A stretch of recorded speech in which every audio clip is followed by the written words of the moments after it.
Excellencies, distinguished delegates, we will now continue our discussion under agenda item 3, theme Leaving No One Behind, Advancing a Society for All Ages in Asia and the Pacific.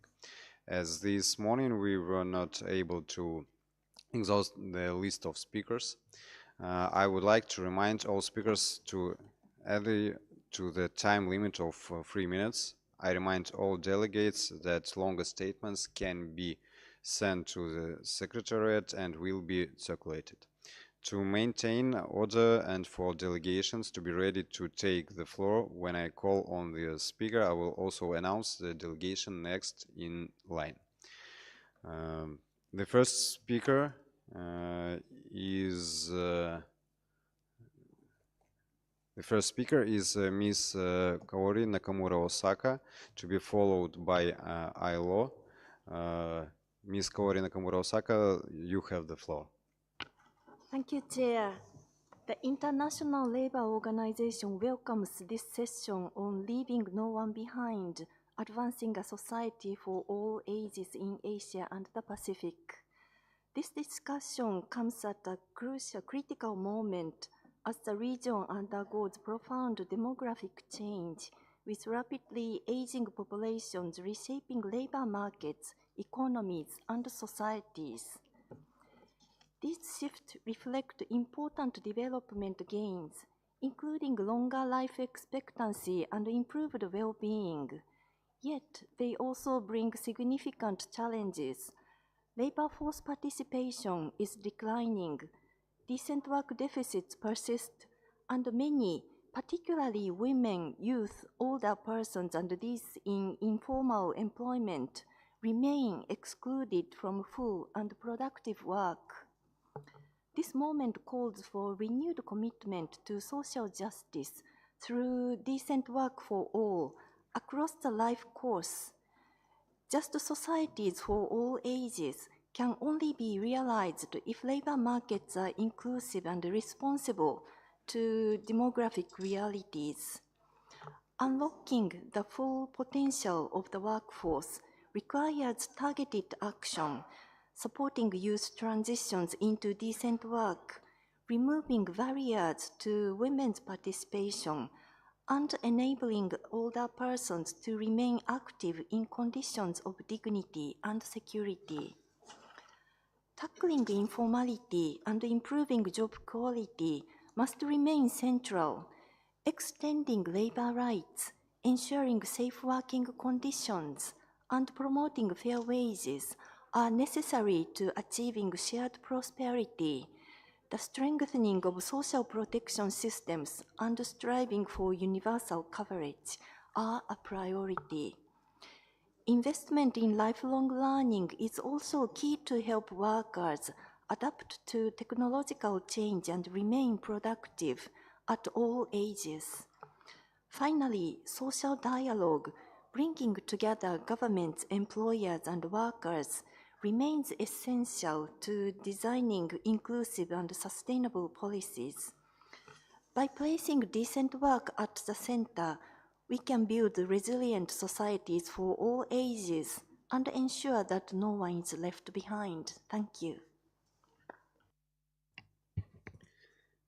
Thank you.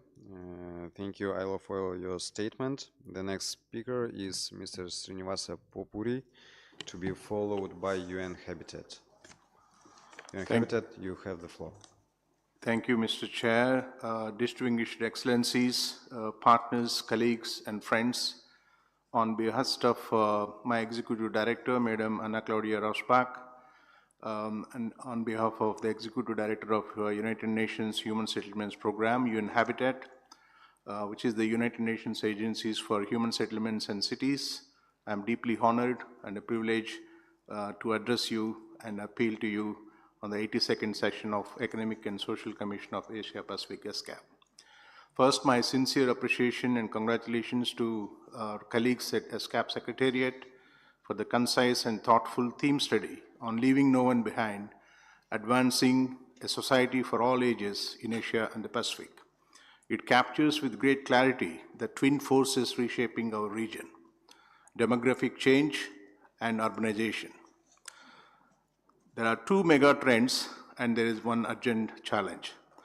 Our region is home to 2.5 billion city dwellers as of today. And in the next 20 years, the number will reach by 3.5 billion people. At the same time, our region is aging faster than any other region in the world. Rapid urbanization and aging population are not separate problems. They are converging, and they demand an integrated, urgent response. Building cities and human settlements that work for all ages is not an optional. It is essential, and it sits at the very core of UN Habitat's mandate that you have entrusted. UN Habitat answer to this challenge is the promotion of age-friendly cities and communities, places designed with and for all the people. Through participatory tools like Her City and Block by Block, we co-design public spaces with women, youth, older persons, and persons with disabilities. These tools have been already implemented in China, Bangladesh, Indonesia, Malaysia, India, Afghanistan, Nepal, Kyrgyzstan. Our My Neighborhood program is active in Kyrgyzstan and Tajikistan. These are not pilot projects. These are proof that inclusive urban design works and can be scaled up based on the best practices from Japan, China, and Korea. Some of the best practices that you can see in the region. The concepts of aging in place requires neighborhoods built for proximity.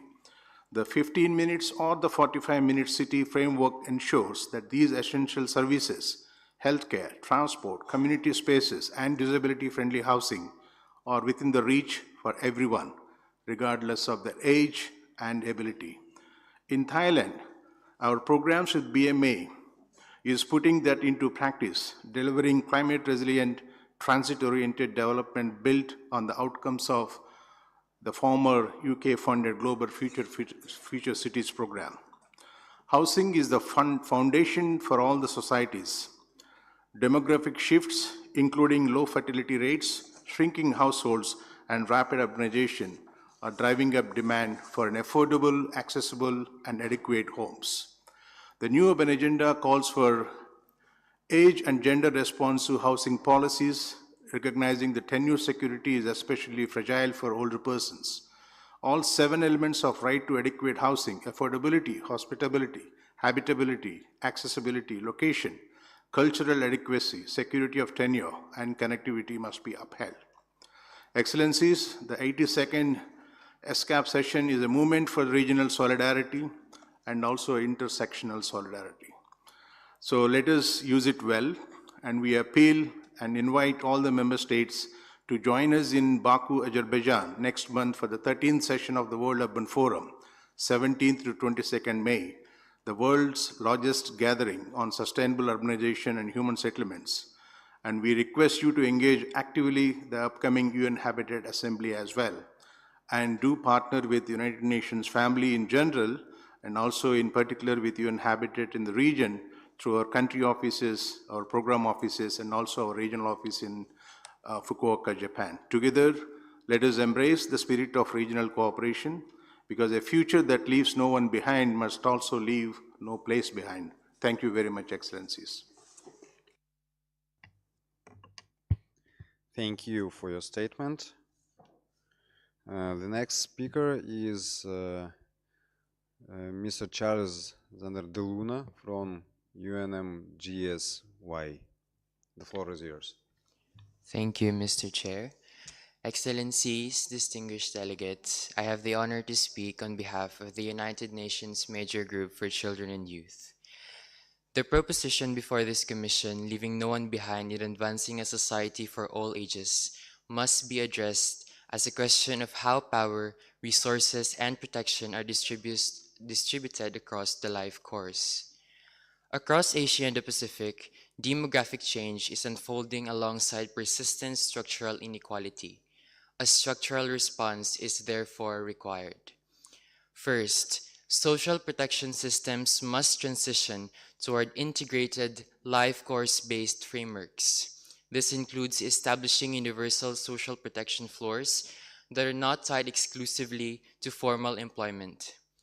Coverage must also extend to informal and non-standard workers through simplified registration systems and adaptive contribution mechanisms. The portability of benefits across sectors and regions is essential to ensure continuity, and adequacy must also be addressed through regular indexation to cost of living indicators. Financing strategies can draw from progressive taxation, reallocation of inefficient subsidies, and expanded fiscal space through improved compliance. Second, the care economy requires formal recognition and sustained investment. Public provision of accessible childcare, elder care, and disability support services is necessary to reduce unpaid care burdens.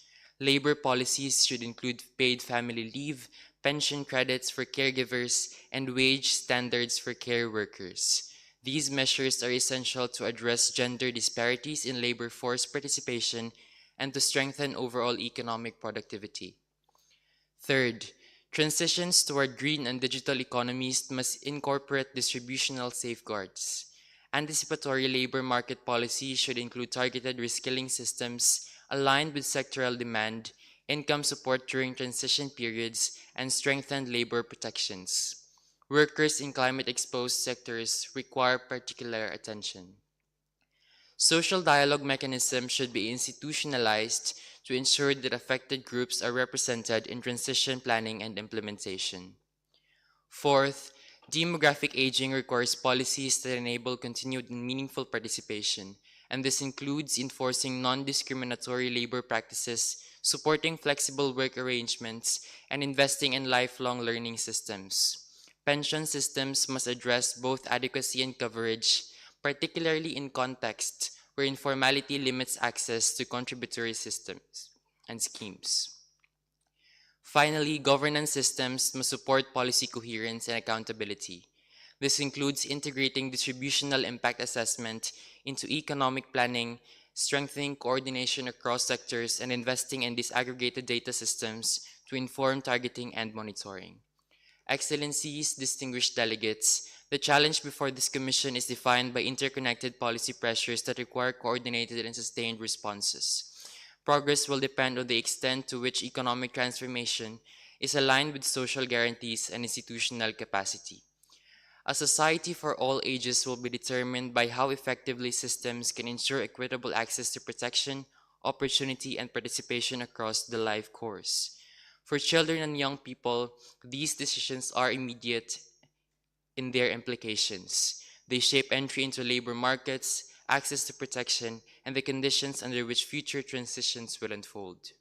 We therefore call for the systemic integration of equity, universality, and participation into policy design and implementation, supported by clear financing strategies and accountable governance frameworks. Thank you, Mr. Chair. Thank you for your statement. The next speaker is... Yes, the next speaker is Ms. Jagpreet Kaur from India. The floor is yours. Thank you, Mr. Chair.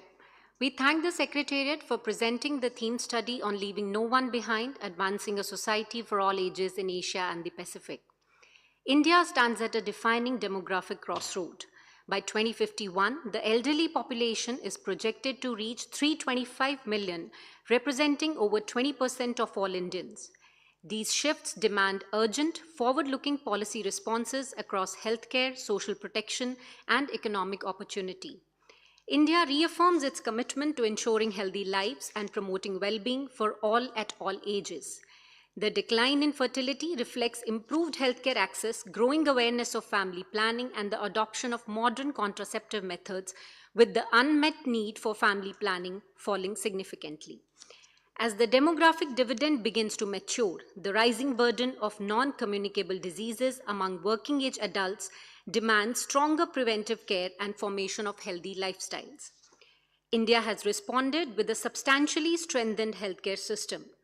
The Ayushman Bharat program now covers 550 million beneficiaries with annual family health coverage, integrating preventive, curative, and rehabilitative services into a true continuum of care.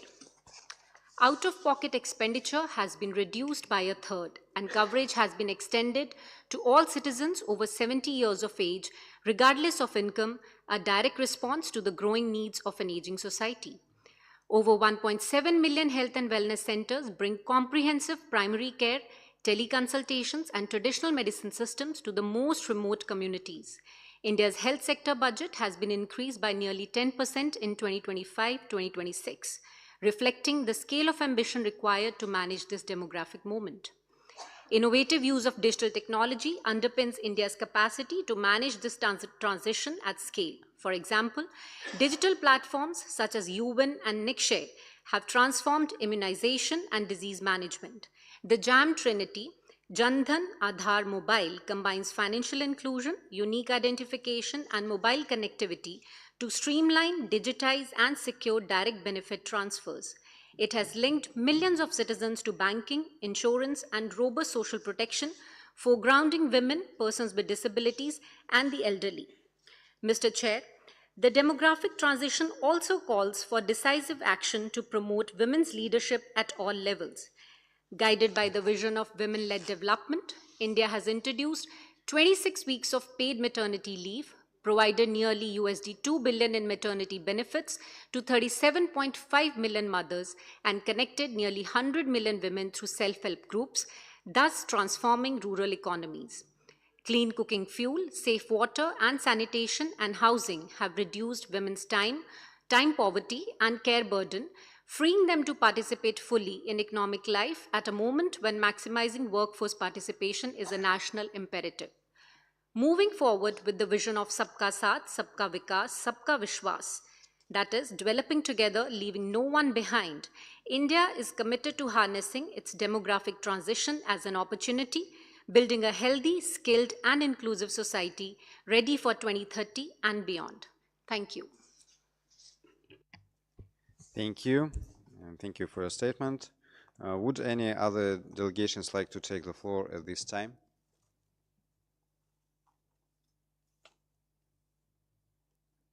I see none. We have reached the end of the allotted time to this agenda item. I would therefore need to close the list of speakers for this item. This concludes our discussion under agenda item 3. We will continue with agenda item 4 at 15:30. Thank you. Meeting is adjourned.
Excellencies, Madam Executive Secretary, distinguished delegates, the meeting is called to order. The Commission will now consider Agenda Item 4, Special Body on Least Developed Countries, Landlocked Developing Countries, and Small Island Developing States.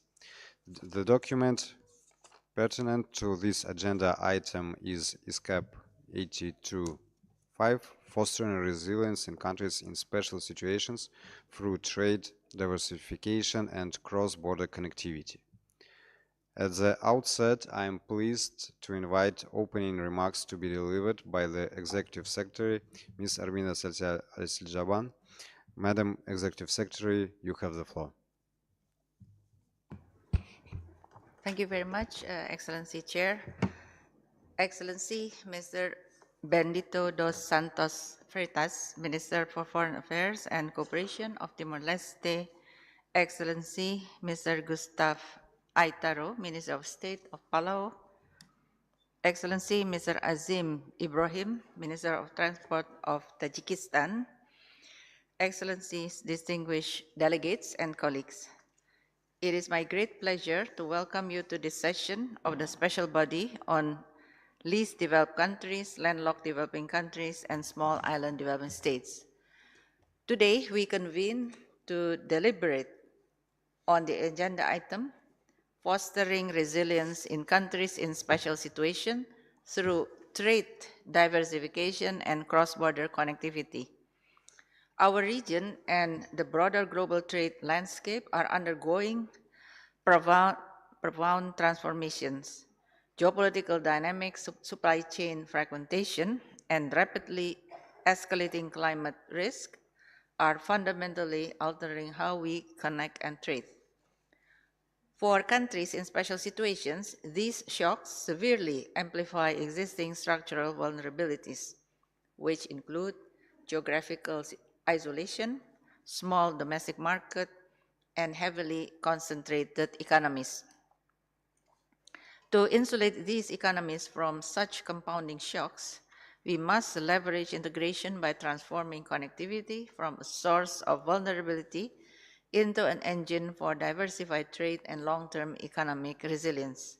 This requires an integrated, mutually reinforcing approach across three pillars of connectivity: physical, institutional, as well as digital. For our LDCs,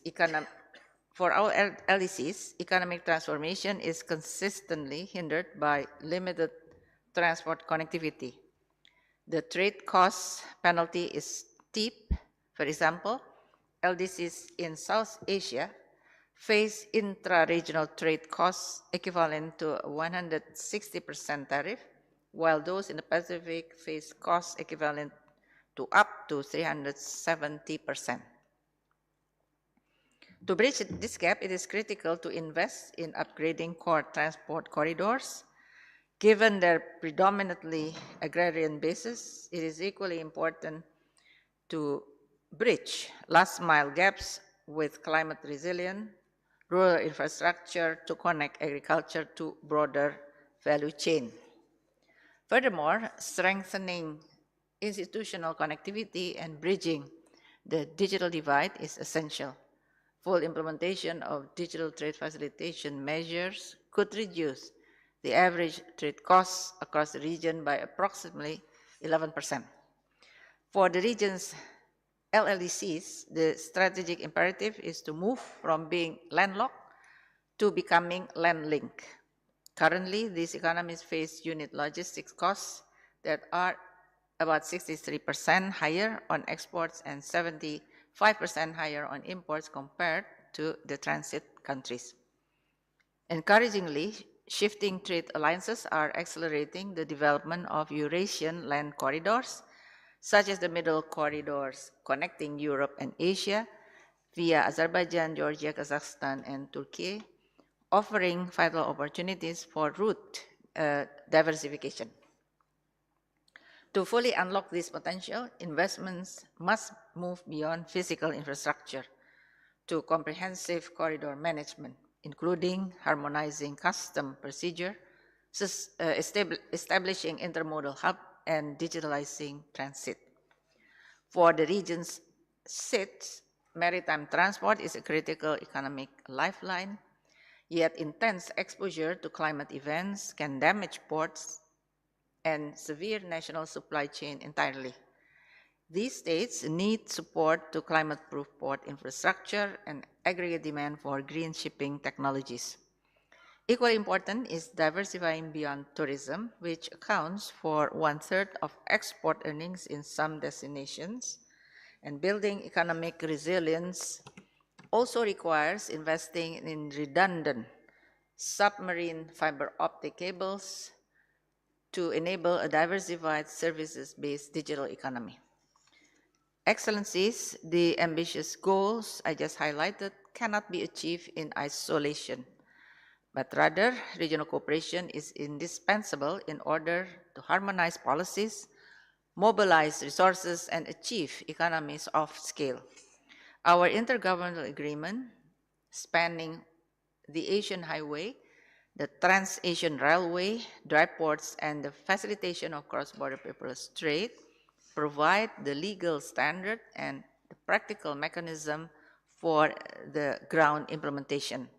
Additionally, the international community has formulated 3 transformative frameworks for these countries, namely the Doha Program of Action for LDCs, the WAZA Program of Action for LLDCs, and the Antigua-Barbuda Agenda for SITs.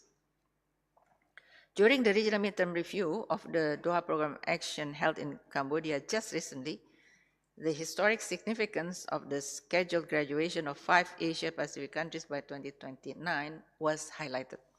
However, concerns remain, such as the potential policy cliff due to a withdrawal of international support. If these countries lose preferential market access and concessional finance, this could reverse hard-won development gains. To ensure that graduation is sustainable and irreversible, the meeting issued a strong call for predictable transition period and well-designed smooth transition strategy. The review also highlighted the acute vulnerability of LDCs to climate-induced disaster and noted that progress remains too slow to meet most targets by 2031. The challenges are compounded by a volatile geopolitical environment. We are equally focused on the AWAZA Program of Action for LDCs and the Antigua and Barbuda Agenda for SITs. Recognizing their rapid national implementation, less than 2 years after their respective adoptions, ESCAP is fully committed to this mission. In August of last year, we established internal working group for LDCs, LLDCs, and SITs, respectively. We did so firmly mainstream the priorities of these countries in our overall work, ensure alignment with their program action, and to systematically support the conduct of the regional reviews. Excellency, turning connectivity from a vulnerability into a strength is a challenge. We must meet together, and I look forward to your country statement and productive deliberation today. Thank you very much.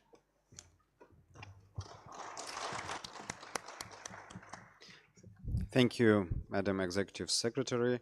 May I now ask the conference room officer to play a video of Ms. Rabab Fatima, Under Secretary General of the United Nations and High Representative for the least developed countries, landlocked developing countries, and small island development states, who has sent a pre-recorded video. Excellencies, distinguished colleagues, I thank you for inviting me to address the special body on LDCs, LLDCs, and SITs. We meet at a moment of heightened global uncertainty. Geopolitical tensions, protectionism, shrinking development finance, and escalating climate impacts are converging, disproportionately affecting these 92 most vulnerable countries. The ongoing crisis in the Middle East is a stark reminder of how quickly external shocks have exacerbated further food and energy insecurity, deepening fragility in already vulnerable economies. Excellencies, the structural constraints are clear and persistent. LDCs, LLDCs, and SIDS account for around 60% of ESCAP's membership, yet account for less than 1% of the region's exports. Trade costs remain prohibitively high.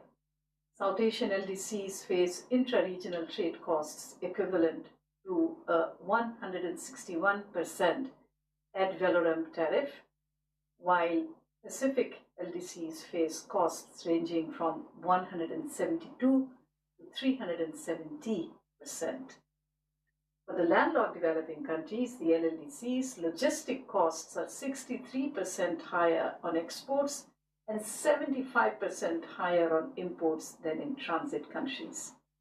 And more than 40% SIDS are in or near debt distress. And between 2016 and 2020, they paid nearly 18 times more in debt service than they received in climate finance. These vulnerabilities are further compounded by a widening digital divide. Asia-Pacific LDCs account for less than 1% of the region's digitally deliverable services exports, leaving them largely excluded from the fastest growing segments of global trade. Excellencies, these are not isolated challenges. They are systemic and they demand a systemic response. The three dedicated programs of actions, the Doha Program of Action for the LDCs, the Awaza Program of Action for the LLDCs, and the Antigua and Barbuda Agenda for SIDS, the EBAS, form a coherent global compact to provide that response. As a custodian for their implementation, my office is fully committed to translating these frameworks into results on the ground. Allow me to highlight a few areas of tangible progress. Under the Doha Program of Action for the LDCs, we have been able to make concrete progress in advancing its flagship deliverables. For instance, a Sustainable Graduation Support Facility, the IGRAD, is now operational, supporting countries such as Bangladesh, Nepal, and Laos PDR with graduation readiness assessments, identifying risks and actionable pathways for sustainable and irreversible graduation. The Food Stockholding Mechanism, another important deliverable, aims at strengthening resilience against food price shocks and supply disruptions, and we are now completing its feasibility phase. The resilience building mechanism is well underway and is mobilizing support for climate adaptation and early warning systems in the LDCs. Another important deliverable, the online university for LDCs, is expected to have a soft launch at the midterm review meeting next March. I commend and thank the government of Qatar for its steadfast support in advancing these efforts. Excellencies, our preparations for the comprehensive midterm review of the Doha Program of Action to be held in Doha from the 25th to the 27th of March in next year, 2027, are well underway. The Asia-Pacific Ministerial Review, which was held in Phnom Penh earlier this month, delivered a strong regional outcome. Looking ahead, key milestones include the African Regional Review and a joint UN General Assembly and ECOSOC event in June, and an LDC ministerial meeting in November 2026. Negotiations on the political declaration for the midterm review will commence in the first quarter of 2027. For the landlocked developing countries, the LLDC's implementation of the Awaza Program of Action is gaining momentum. A high-level panel on freedom of transit is expected to be launched soon. We are working towards establishing regional agricultural research hubs. We have received several offers from interested countries to host them. And the LLDCs are increasingly recognized in global negotiations, including climate processes. And their engagement in WTO processes is stronger than ever before, particularly on trade facilitation and e-commerce. For the small island developing states, the EBAS is driving a shift from vulnerability to resilience. The SIDS Center of Excellence is progressing towards operationalization, with work underway on its global data hub, technology facility, and debt sustainability support service. The SIDS Global Business Network Forum will be held in this region in the Maldives later this year, where the Island Investment Forum, as called for in EBAS, is expected to be launched. Excellencies, distinguished colleagues, Progress, as you can see, is real, but it is not yet at the required scale. Allow me to offer 4 priorities for accelerated action. First, we must deliver on trade-related targets. Development and trading partners need to support the commitments made under the WTO. It is also important to help LDCs, LLDCs, and SIDS build capacity to negotiate and implement complex trade rules, particularly on digital trade, investment, and environmental standards. And equally important would be to provide targeted support to graduating LDCs to ensure smooth transition and to tackle post-graduation challenges. Secondly, we must scale up support for productive capacity and diversification. It is essential to fulfill the commitment to double aid for trade to LDCs. This must be accompanied by sustained investments in infrastructure, logistics, standards, and value addition. Full implementation of the WTO Trade Facilitation Agreement, backed by technical assistance, will be critical for reducing costs and enabling integration into value chains.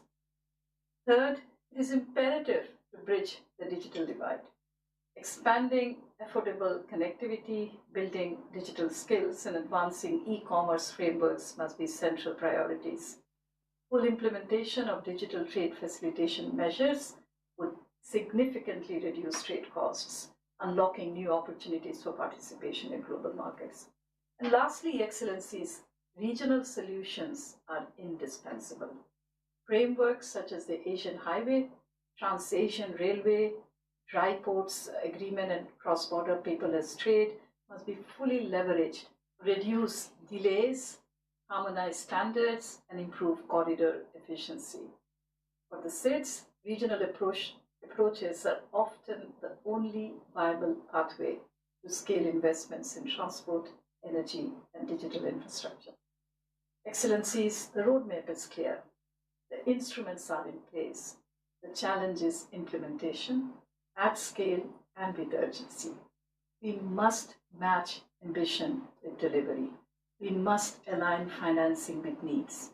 And above all, we must reinforce the spirit of international solidarity that underpins these programs of actions. If we act decisively on Doha, on Awasa, on ABAS, and on the 2030 agenda, we can transform structural constraints into pathways for resilience and growth. And I count on this body's leadership to turn that commitment into concrete results. I thank you. Thank you. May I now invite the Deputy Executive Secretary for Partnership and Coordination, Mr. Shombe Sharp, to moderate the following segment of our meeting. Mr. Sharp, I hand over to you.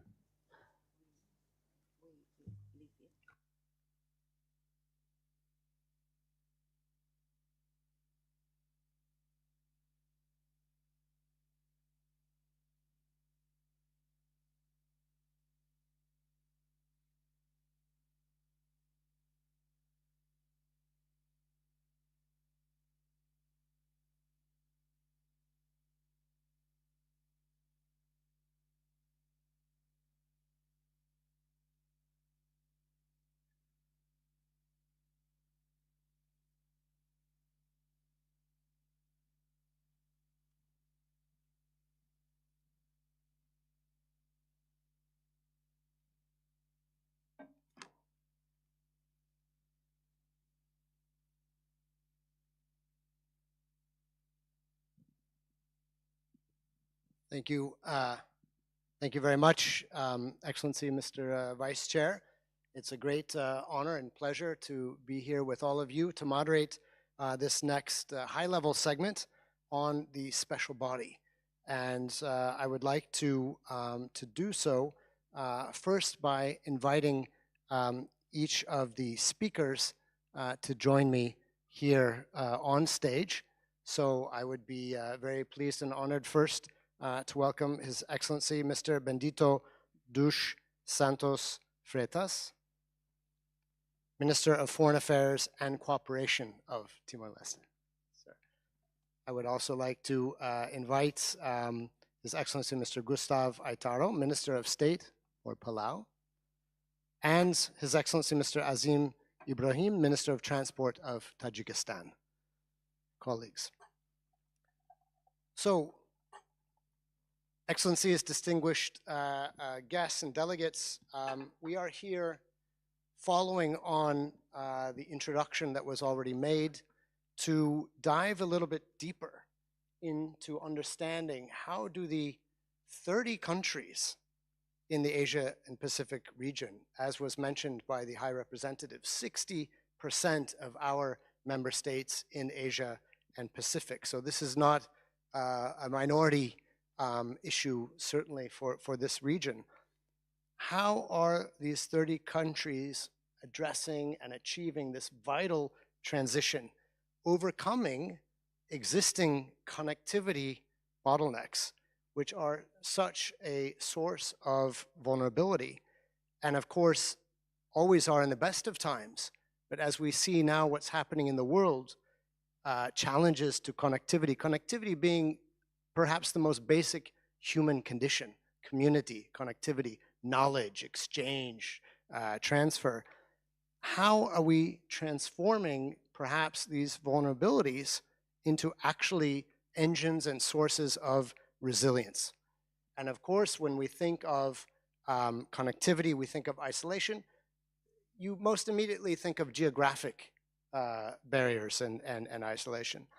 But we're also seeing that in today's modern age, there are so many other elements of potential barriers or opportunities, looking at market sizes, looking at physical, digital, phygital distances as well, institutional connectivity, another element of that. So as we navigate these risks, both in terms of the longer term and the immediate challenges that are emerging, and again, unfortunately, we are seeing here today, how can we learn from each other? How can we take advantage of this convening across our incredibly diverse region? How can we help each other, so to speak? So our four distinguished speakers here represent really an incredibly broad range of experience. Again, we have LDCs represented, LLDCs represented, small island developing states. When I say small island developing states, I think of Mohammed Nasheed, the former minister president of Maldives, who I was on stage with about a month and a half ago. He says, no, large ocean states. But anyway, we can talk about different terms. So speaking of which, then, if I may begin this discussion by inviting His Excellency, Mr. Dos Santos Freitas, if I have it correctly, bienvenido, welcome, welcome. And if I could ask you, you know, as at least as an LDC that is also a small island developing state, you are in Timor-Leste grappling with multiple sets of challenges. Therefore, you know, have a very unique perspective.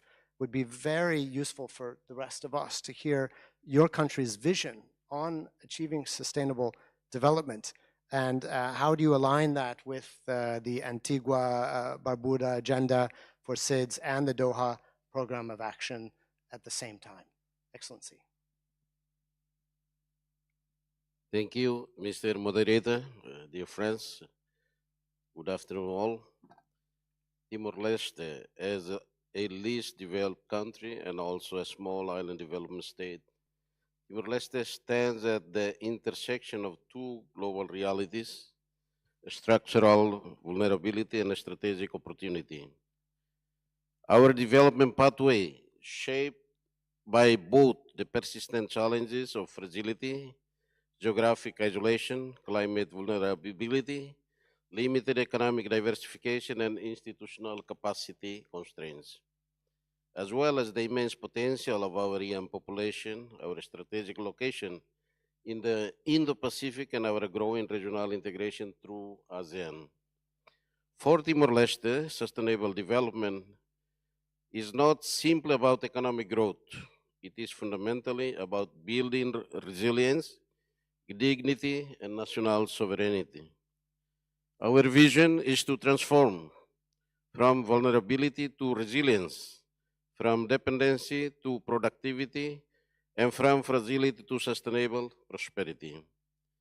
In implementing both the Antigua and Barbuda Agenda for Seeds and the Doha Program of Action, our strategic priorities are centered around 5 key pillars. First, economic transformation and productive capacity. We are working to shift our economy from a petroleum-dependent and consumption-driven model towards a diversified, production-based economy anchored in agriculture modernization, blue economy, opportunities, tourism, digital economy, and regional value chain integration. ASEAN accession presents a critical platform for this transformation. Second, climate resilience and environmental diplomacy. As chair of the least developed countries group on climate change for 2026 to 2027, Timor-Leste is committed to ensuring that the voice of vulnerable countries is heard in the global climate negotiations. Climate justice, adaptation finance, and loss and damage mechanisms are not optional.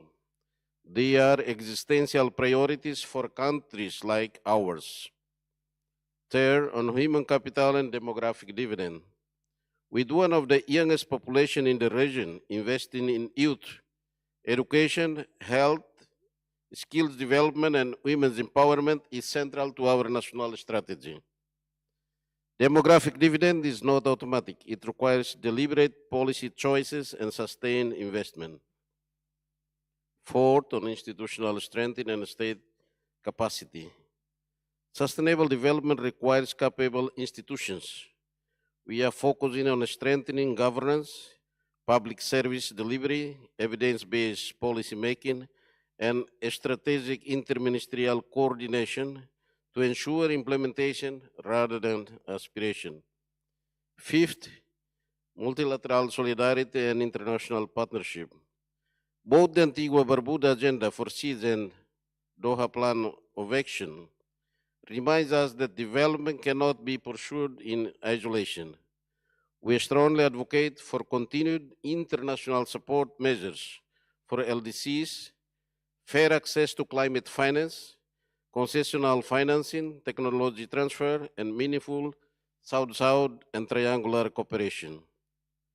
Timor-Leste believes that graduation from LDC status must not be treated as an administrative milestone, but as a genuine development transition supported by resilience-building measures.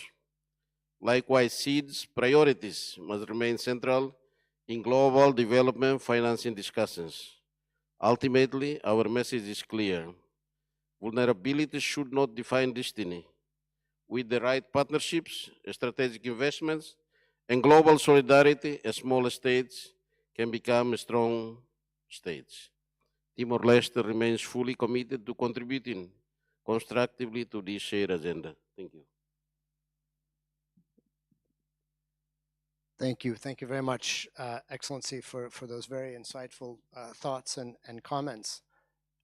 It is next my honor to invite His Excellency Mr. Azim Ibrahim, Minister of Transport of Tajikistan, to share with us, and sir, a warm salam to you, to share with us the experience of Tajikistan as a landlocked developing country that sits truly at the very heart of the Eurasian land corridors. And Tajikistan's focus, I mean, the historical, the millennial focus on trade across borders. In today's world, you're looking very much at transport connectivity and reducing transit costs, access to regional markets, all of these as important components of the AWAZA program on LLDCs.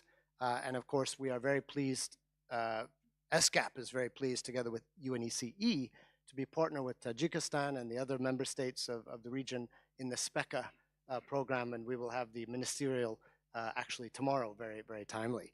But Excellency, уважаемый министр, для меня большая честь вам предоставить слово. Можно на английском, можно на... Хорошо. Thank you very much, Mr. Moderator. Excellencies, ladies and gentlemen, distinguished colleagues, I would like to thank ESCAP for convening this important dialogue on leaving no one behind. For landlocked developing countries like Tajikistan, this theme is highly practical. Limited market access, high transport costs, and climate risks continue to constrain our development.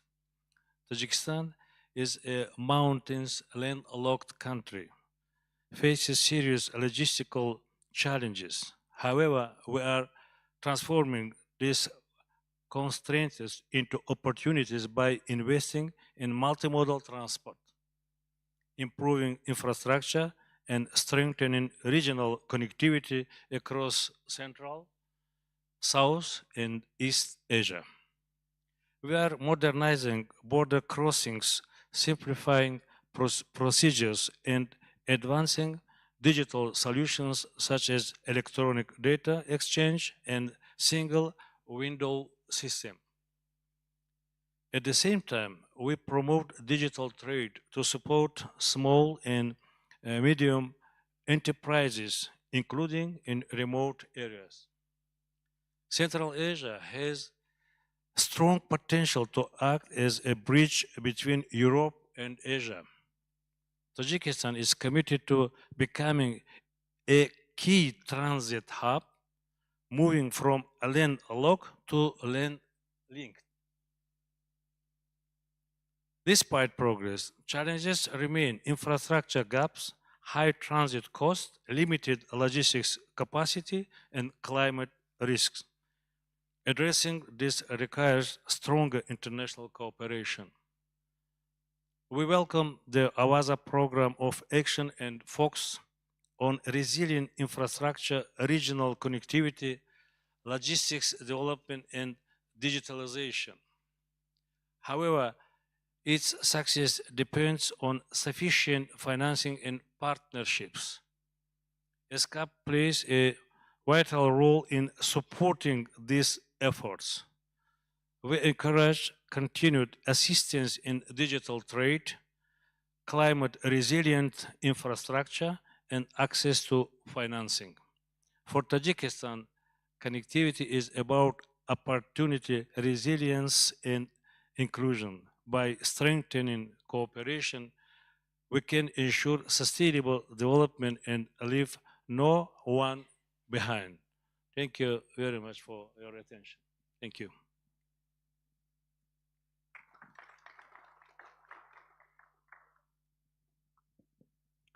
Thank you so much, Excellency, also for those insightful comments and absolutely moving, changing the way we think about situations to land linked, focusing on the positive.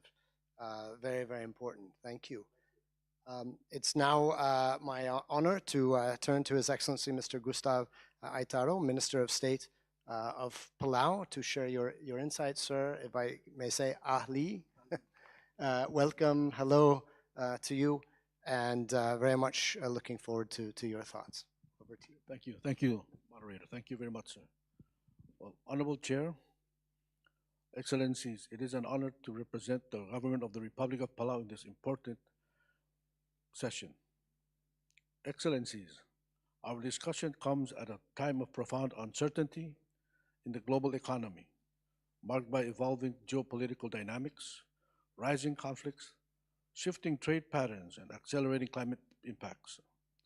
Our theme, leaving no one behind, must mean more than just a guiding statement.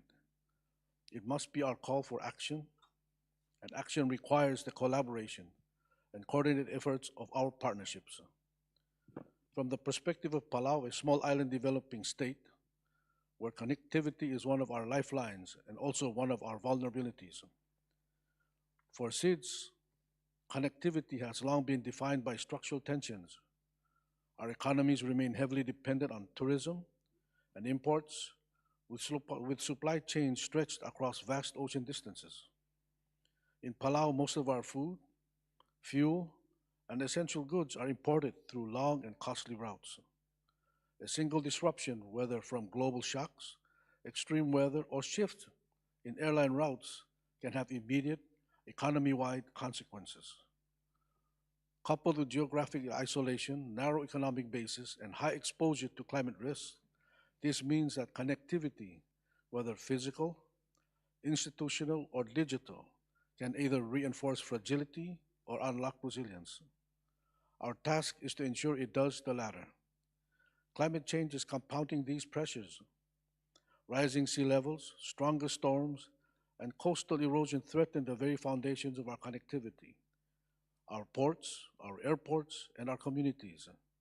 In this context, strengthening connectivity is not a sectoral issue. It is a single, interconnected priority that underpins resilience, economic progress, and the well-being of our people. For small island developing states, physical connectivity remains foundational. Palau relies on a limited number of air and sea links to move people, goods, and services. Limited routes and high transportation costs continue to constrain tourism recovery and trade competitiveness. Connectivity is also essential for access to basic in-country services, and disruptions to these links can have immediate and serious consequences. Persistent bottlenecks in trade facilitation continue to raise costs and limit participation in global markets. In an increasingly fragmented global environment, transparent, rules-based, and efficient systems are more important than ever. Advancing paperless trade, streamlining customs procedures, and harmonizing standards can significantly reduce trade costs and enhance resilience. Investments must therefore go beyond expanding access and focus on resilience through climate-proofing infrastructure, improving reliability, and addressing last-mile gaps so that connectivity can withstand disruption rather than collapse under it. Equally critical is the need to enhance synergies and accelerate digital integration, given that the digital divide continues to limit the ability of SIDS to fully participate in global trade. Against this backdrop, digital connectivity is one of the most viable pathways to overcome structural constraints, and thus the impetus of regional and multilateral partnerships is critical now more than ever. In Palau, expanding broadband access and digital services is creating new opportunities in remote work, e-government, and digital finance supporting diversification beyond tourism. However, realizing this potential requires sustained investment in infrastructure, skills, and enabling ecosystems. These efforts must be supported by coherent, aligned policy frameworks. That said, Palau remains committed to advancing strategies in line with the Doha Program of Action, the Iwasawa Program, and the Antigua and Barbuda Agenda for SIDS. ESCAP has a vital role to play in supporting tailored, region-specific solutions through technical assistance on trade, facilitation, and digital readiness, support for climate-resilient connectivity infrastructure, and stronger coordination across development partners. Excellencies, in a world of evolving geopolitical dynamics and increasing uncertainty, connectivity must be transformed from a point of vulnerability into a foundation for stability, diversification, and long-term resilience. Resilience is not a policy choice, it is an absolute necessity. Palau stands ready, including in its role as chair of the AOSIS, to work with all partners to advance this shared objective. Thank you.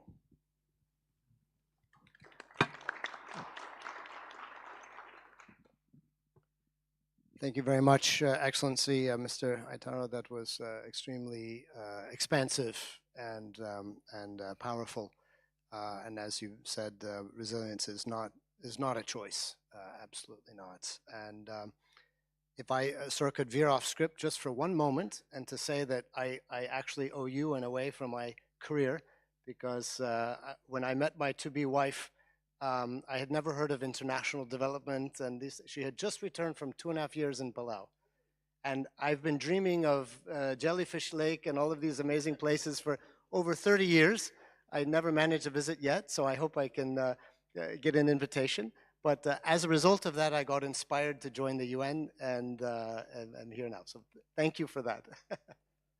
But I think, you know, speaking of carrying forward the topic that you have all raised, it is the impact of climate. And the World Meteorological Organization, as we know, is the leading expert in terms of climate science, certainly in modeling and using technology to better anticipate and prevent and build resilience.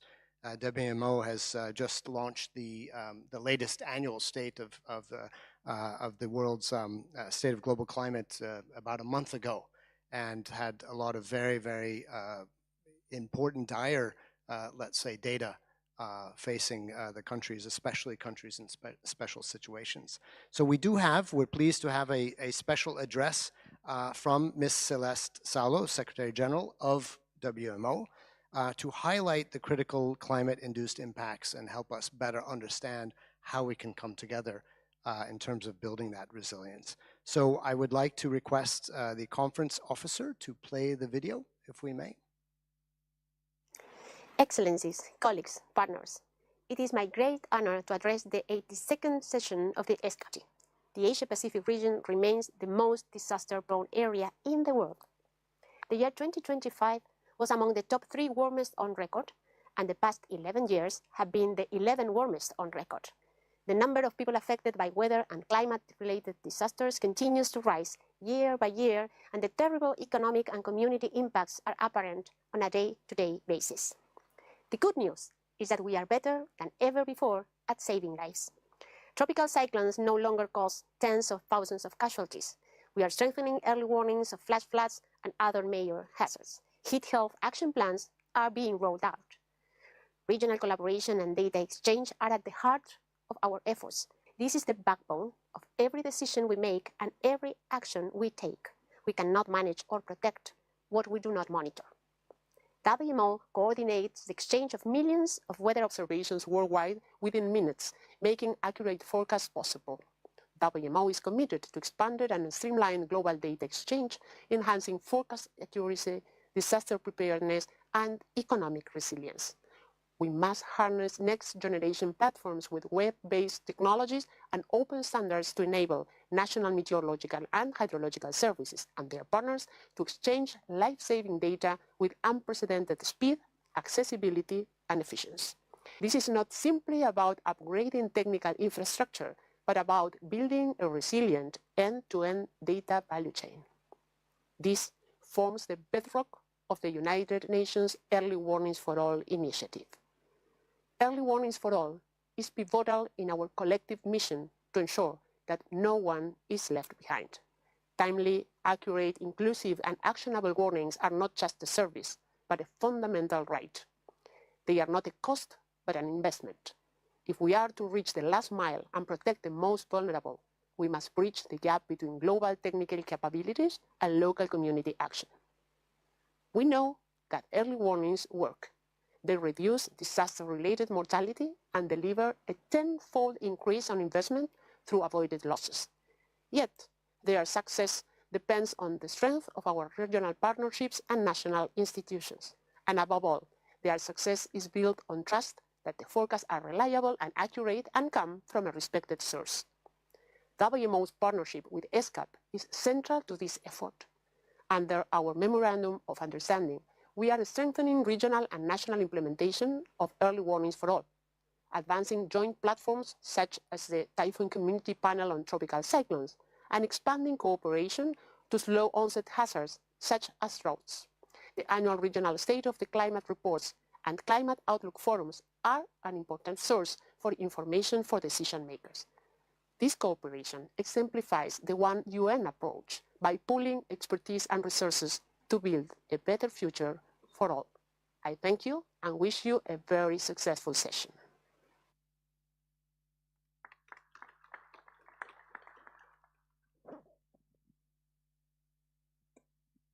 Excellencies, with that, it brings our short but I think powerful session to an end. Your remarks have really underscored both the incredibly rich diversity of our region, as well as a clear and common call to action that whether it is the resilience efforts of Timor-Leste, whether it is Palau's maritime links and building in that climate resilience, whether it is Tajikistan's focus on land-linked corridors and alternatives to crisis, the path forward is clearly rooted in connectivity. This is such a vital word. We've heard that aligning with the global strategies that have been agreed by the world's, by the member states of the World Doha, Awaza, Abbas frameworks, that these are not just policy goals, these are not just documents, but these are necessary actions to survive a shifting global landscape. It is in many respects life itself. So thank you very, very much for your leadership, for your countries, for your nations, for your peoples coming together, and with great appreciation to all of the member states and stakeholders represented here today, because it is, after all, a collaboration. And as I've said before, I like the quote, there are no passengers on planet Earth, this ship we call planet Earth. We are all crew. It is up to all of us. Thank you very much. Thank you. And with these insights, I would now hand the floor back to the Vice Chair to facilitate interventions from the floor. Thank you.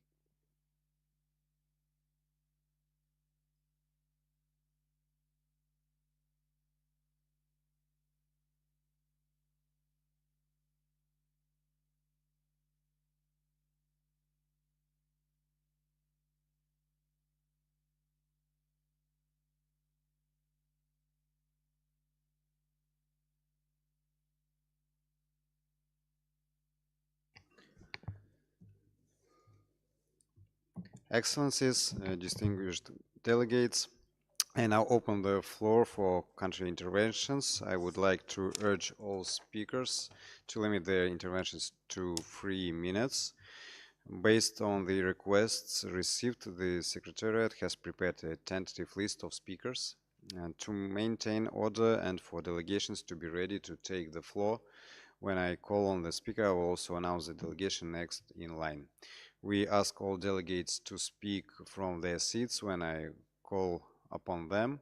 The first speaker is His Excellency Mr. Benito dos Santos Freitas from Timor-Leste. The floor is yours.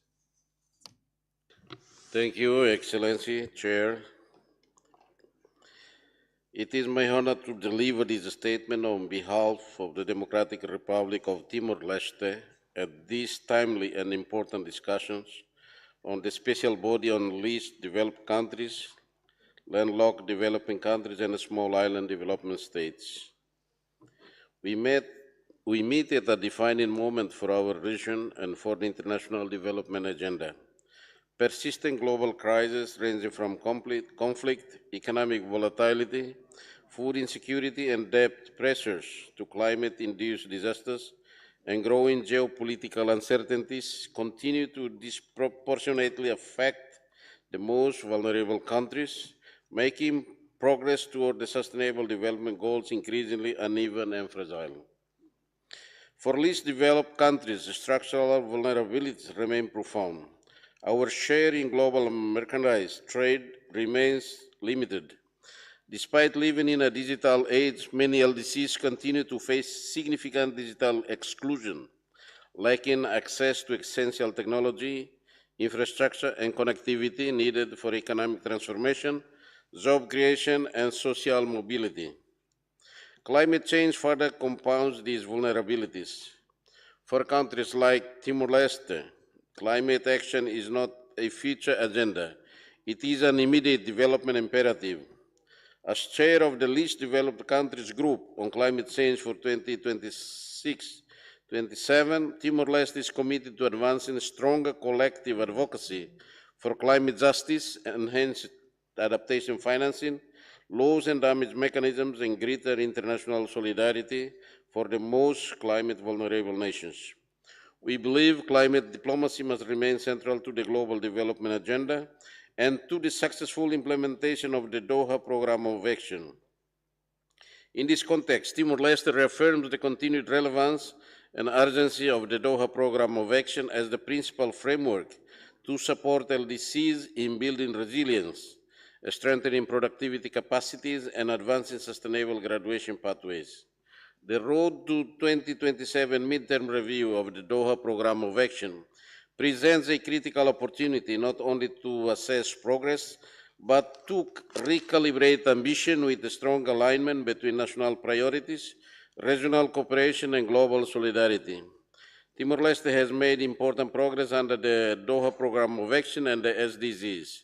We have advanced institution building, expanded access to education and healthcare, strengthened gender inclusion, and maintained macroeconomic stability, while protecting the most vulnerable through social protection measures.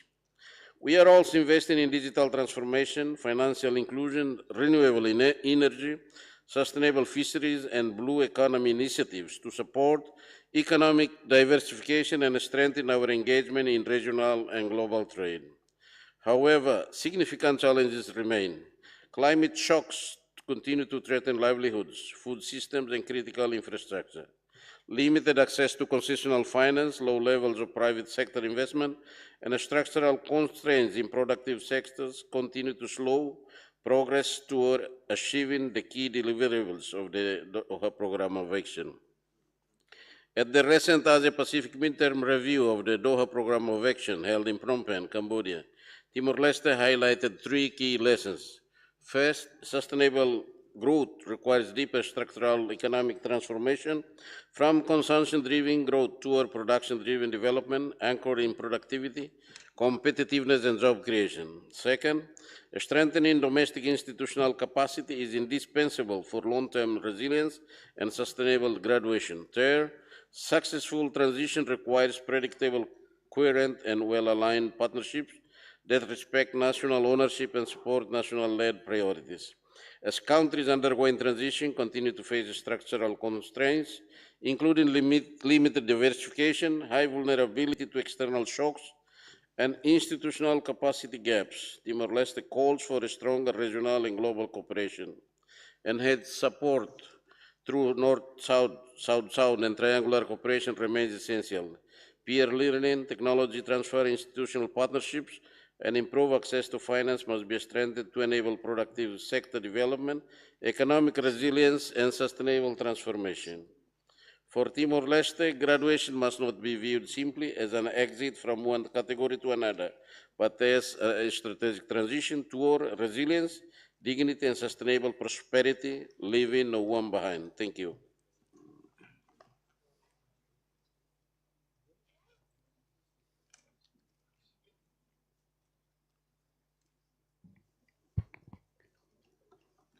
So, thank you for your statement. The next speaker is His Excellency Mr. Gustav Aitaro from Palau. The floor is yours.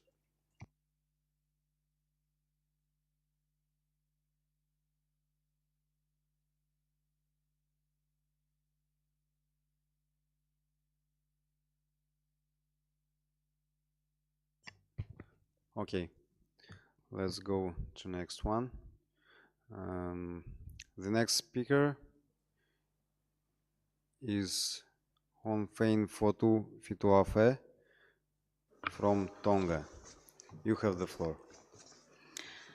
Your Excellency, distinguished delegates, Tonga aligns our development ambition with the Antigua and Barbuda Agenda for Small Island Development States, or ABAS, focusing on achieving resilient prosperity over the next decade.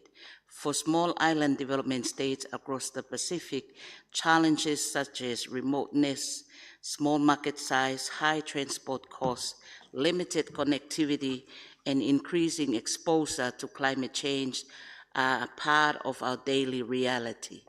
These structural constraints continue to shape our development pathways and limit economic diversification. Climate change is not a future threat for Tonga. It is already affecting infrastructure, livelihoods, food security, and community well-being, particularly in outer islands.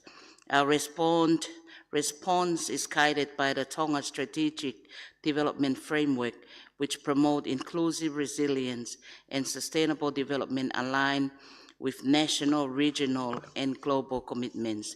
We are implementing a whole of government and whole of society approach led by the Ministry of responsible for climate change and disaster management and supported by national coordination systems. This ensures inclusive, locally grounded responses across government, partners, and communities.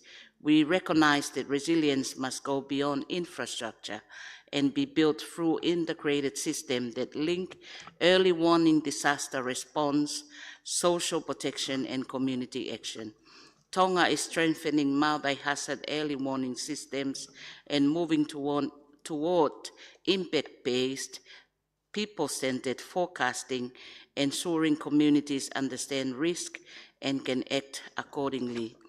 Reaching communities through trusted local structures, such as district and town offices, village networks, churches, and civil society, is essential, particularly given our dispersed geography. Recent crises, including volcanic events, cyclones, and the pandemic, highlights how shocks are interconnected and compound existing vulnerabilities, disproportionately affecting women, youth, older persons, and persons with disabilities.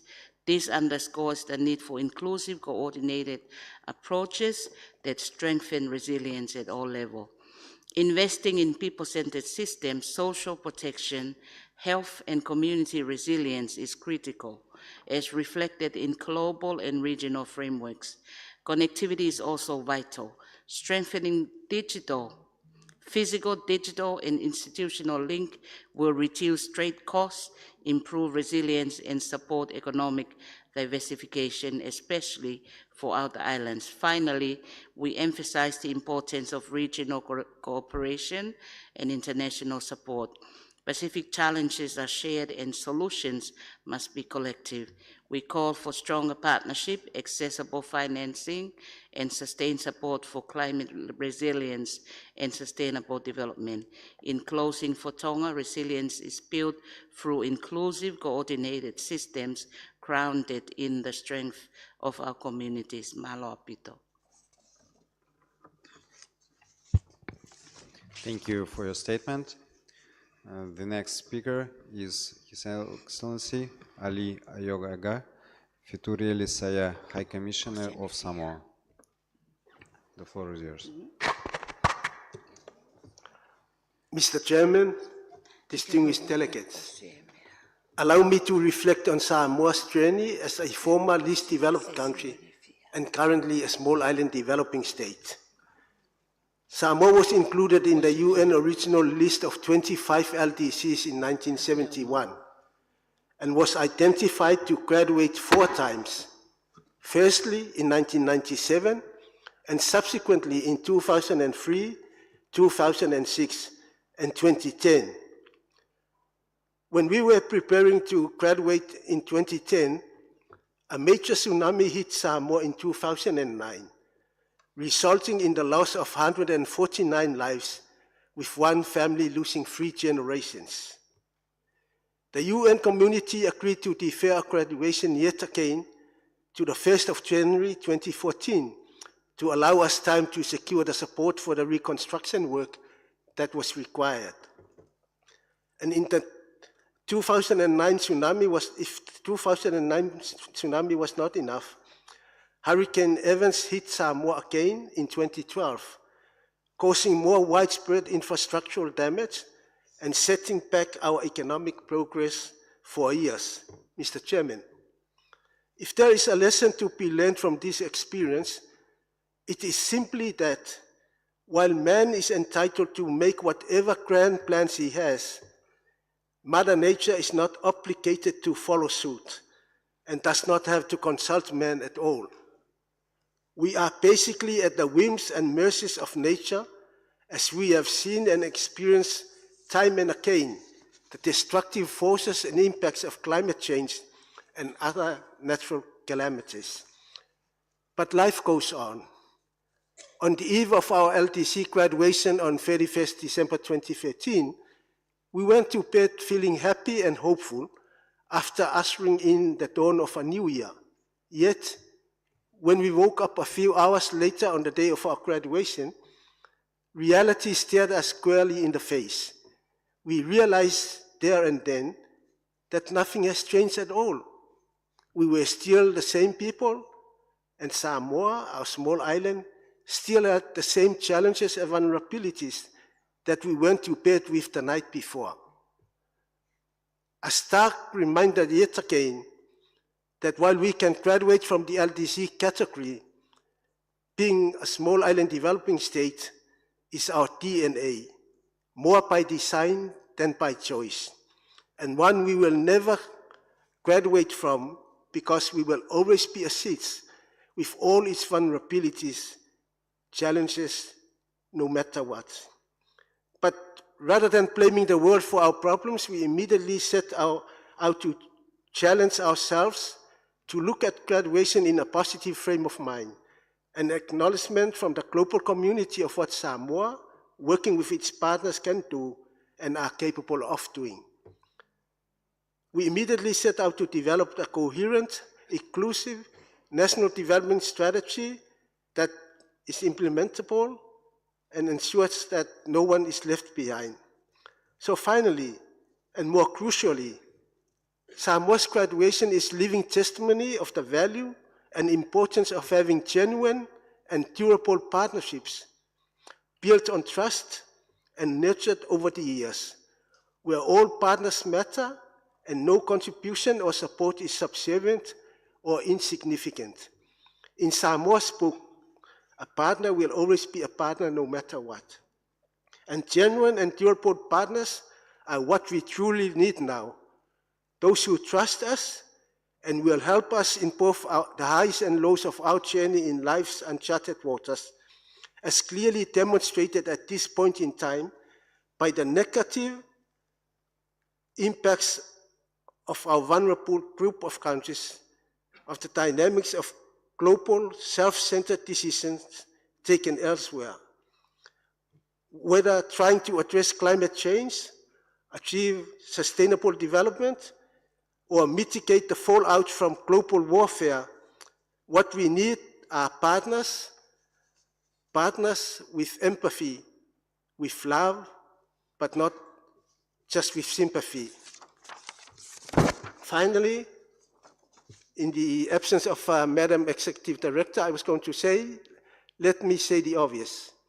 Most, if not all, solutions to address LDCs, LLDCs, and SIDS challenges can be found within our ESCAP membership without having to look outside of our collective for help. Let that be, Madam Executive, your living legacy and that of your able and dedicated ESCAP staff with the support of our trusted circle of development partners. I thank you. Faftai.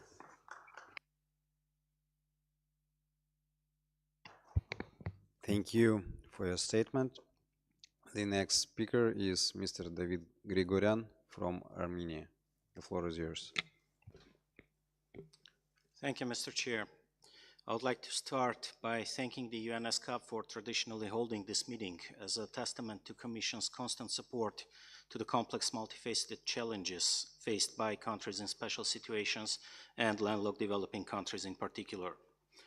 The multilateral trading system is undergoing hard times, characterized by multiple crises that negatively affect the development trajectory of countries in special situations. Against this global background, pressing infrastructure challenges of LLDCs have exacerbated.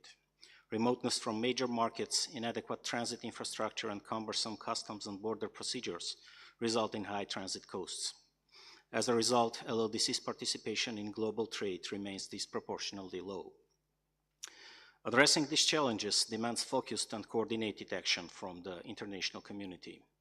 It is important to streamline international assistance and empower the UN development system to promote transformative changes on the ground through targeted and efficient programs, with particular attention directed toward trade facilitation, digitization, increased foreign direct investments, debt relief, and development financing for LLDCs.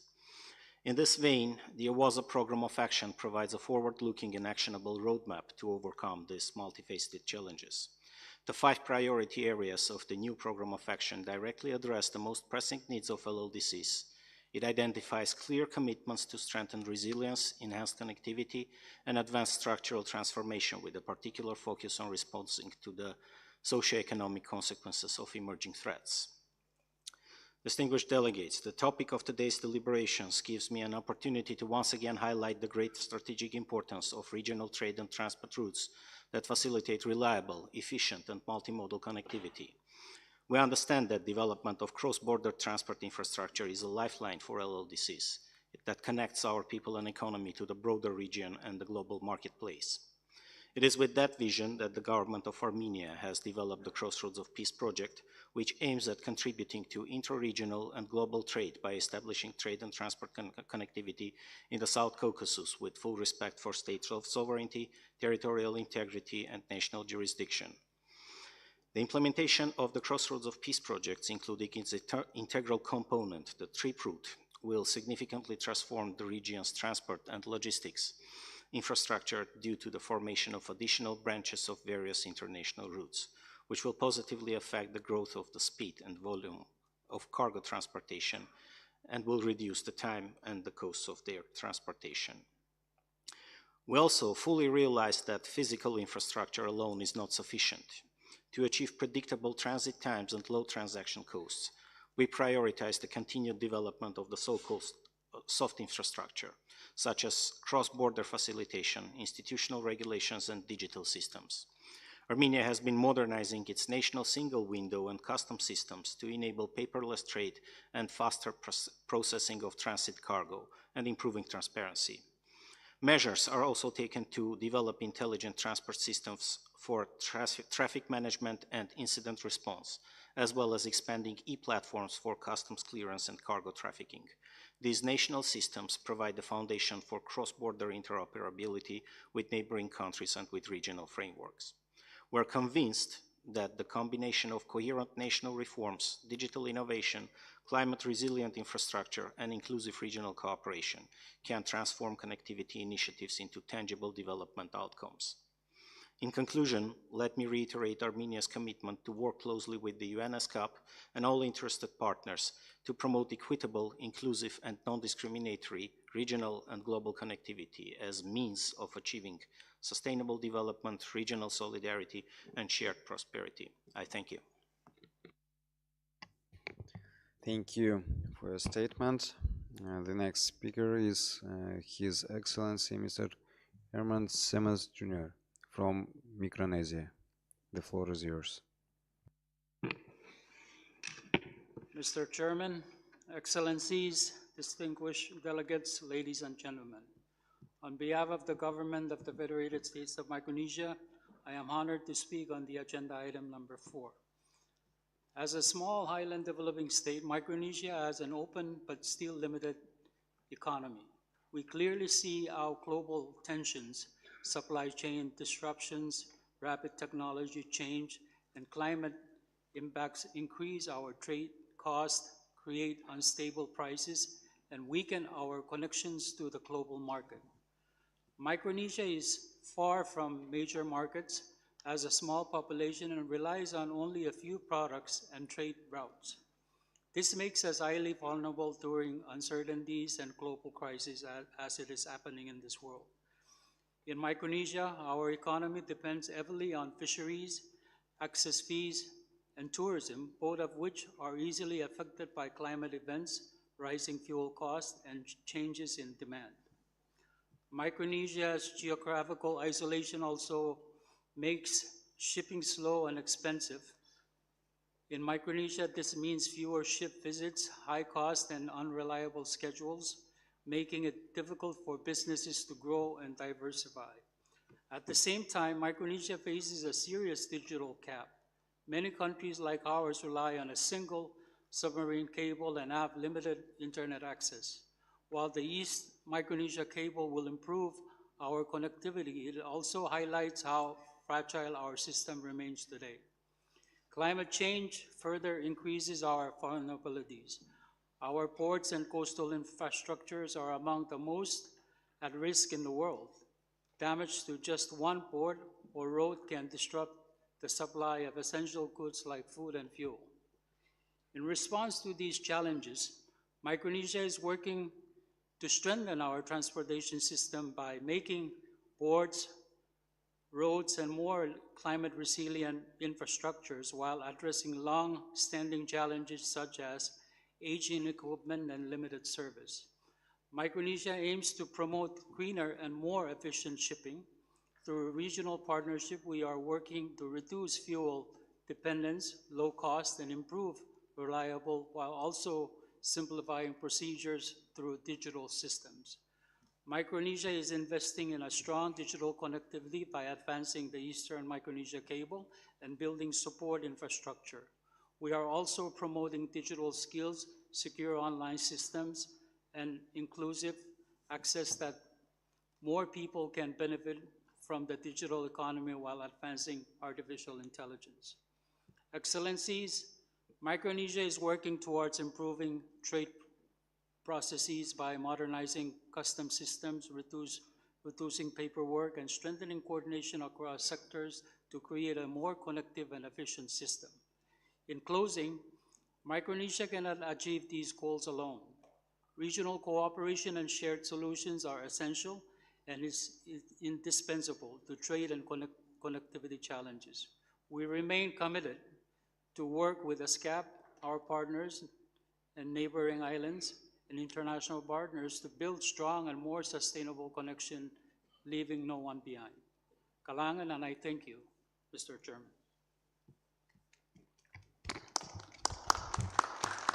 Thank you for your statement. The next speaker is Mr. Burak Ayka from Turkey.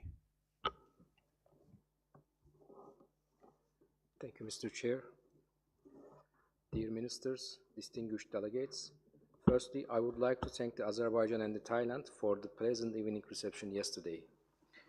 Mr. Chair, today we underline that the geography should not constitute a barrier to development, but rather an opportunity for transformation. Landlocked developed countries continue to face significant challenges in accessing global markets. This is not only economic concern, but also a matter of equitable development. In this context, Turkey remains committed to contributing to practical solutions that strengthen connectivity between these countries and the global economy.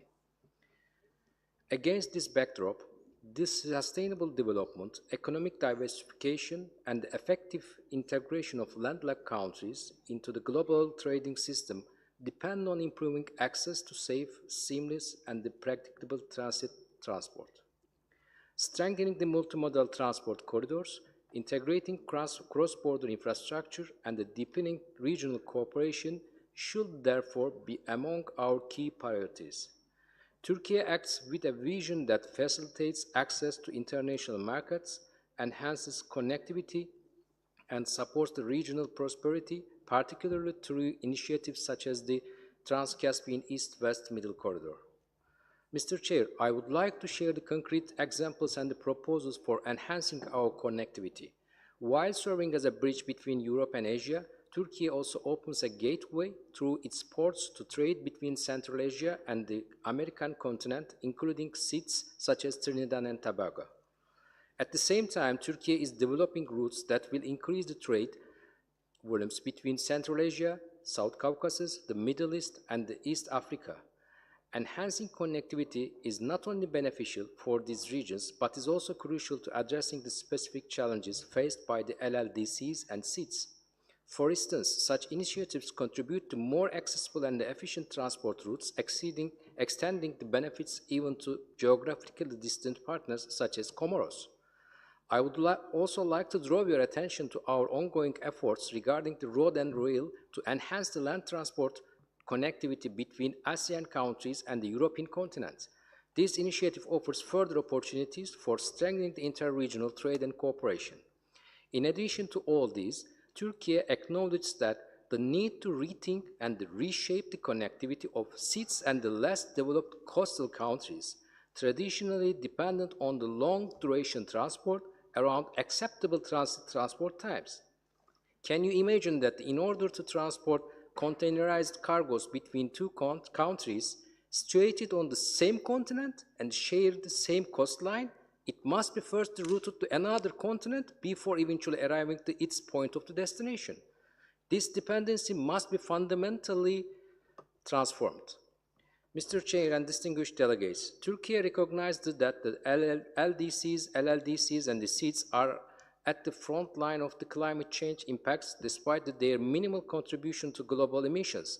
LDCs faces heightened risk due to the limited capacity, while SEEDs remain particularly vulnerable, especially to rising the sea levels. Their specific needs to concern must therefore be duly addressed. As you are aware, Turkey has been entrusted with the presidency of the COP31 at a critical juncture for the global climate action. During our presidency, the priorities of the vulnerable regions will remain central to our agenda. Our approach is guided by three core principles: dialogue, consensus, and action. We look forward to welcoming you Antalya from 9 to 20 November 2026. Mr. Chair, in closing, I would like to emphasize that Turkey remains open to all forms of the cooperation in areas such as the institutional capacity building, diversification of transport routes, removal of administrative barriers, and the development of the infrastructure. Thank you. Thank you. Thank you, Turkey, for your statement. The next speaker is His Excellency Mr. Junior Aini from Marshall Islands. Thank you, Chair. For small island developing states such as the Marshall Islands, connectivity is not just only about trade corridors. It's about maritime and digital lifelines that sustain our economies, enable essential services, and connect our people to the global community. This document rightfully emphasizes the need for inclusive regional integration and resilient supply chain. For the Marshall Islands, this means strengthening maritime safety, port infrastructure, and digital connectivity to overcome the constraints of distance and scale. We are advancing efforts to modernize our ports through public-private partners, enhance vessel safety, and expand broadband access, all of which are critical steps toward building a more diversified and connected economy. At the same time, the Marshall Islands is deeply committed to global climate action. We have long championed the 1.5-degree goals as a matter of survival, not a choice, because for us, exceeding that threshold means losing our homes, our heritage, and our future. We have done the commitments, we have done the plans, now we must fund the work. We call for full recognition of structural vulnerabilities of SIDS, including through the operationalization of the MBI across international financial and development systems. We also urge support for the Antigua and Barbuda agenda for SIDS as a coherent pathway to resilient and sustainable development. For the Marshall Islands, connectivity and resilience are the foundation of opportunity. We stand ready to work with ESCAP and our Pacific neighbors to enable that trade, technology, and climate action serve as a bridge to sustainable, inclusive growth for our nation. I thank you, Chair. Thank you for your statement. The next speaker is His Excellency Mr. Ardashir Khodiri from Tajikistan. The floor is yours. Thank you, Mr. Chair. Excellencies, ladies and gentlemen, at the outset, we would like to emphasize that Tajikistan remains committed to implementing the decisions and recommendations of the Program of Action for Landlocked Developing Countries for the 2024-2034 term. Our focus lies in improving connectivity, particularly in the areas of transport and energy infrastructure, and in expanding sub-regional and regional trade, as these are crucial for achieving our collective development goals. However, we must also acknowledge the external pressures that LLDCs continue to face. The fragile global socio-economic landscape, geopolitical tensions, and the increasing impacts of climate change, accelerated melting of glaciers, have hindered our efforts to achieve the POA targets and the SDGs. This program of action for LLDCs, which is an integral part of the 2030 Agenda for Sustainable Development, should accelerate the achievement of the SDGs by LLDCs. We call for the implementation of the Vienna Program of Action and the active participation of international financial institutions in the development of transit corridors. We consider the energy sector, along with transport, as one of its top priorities. Hydropower stations, which generate 98% of the electricity in Tajikistan and the country's main source of green energy. The government of Tajikistan is taking comprehensive measures to balance the generation and consumption of energy by modernizing and increasing the capacity of its existing hydropower station. Tajikistan supports the implementation of principles of the green economy. Therefore, we adopted the strategy on green economy development in the Republic of Tajikistan for the period of 2023-2027.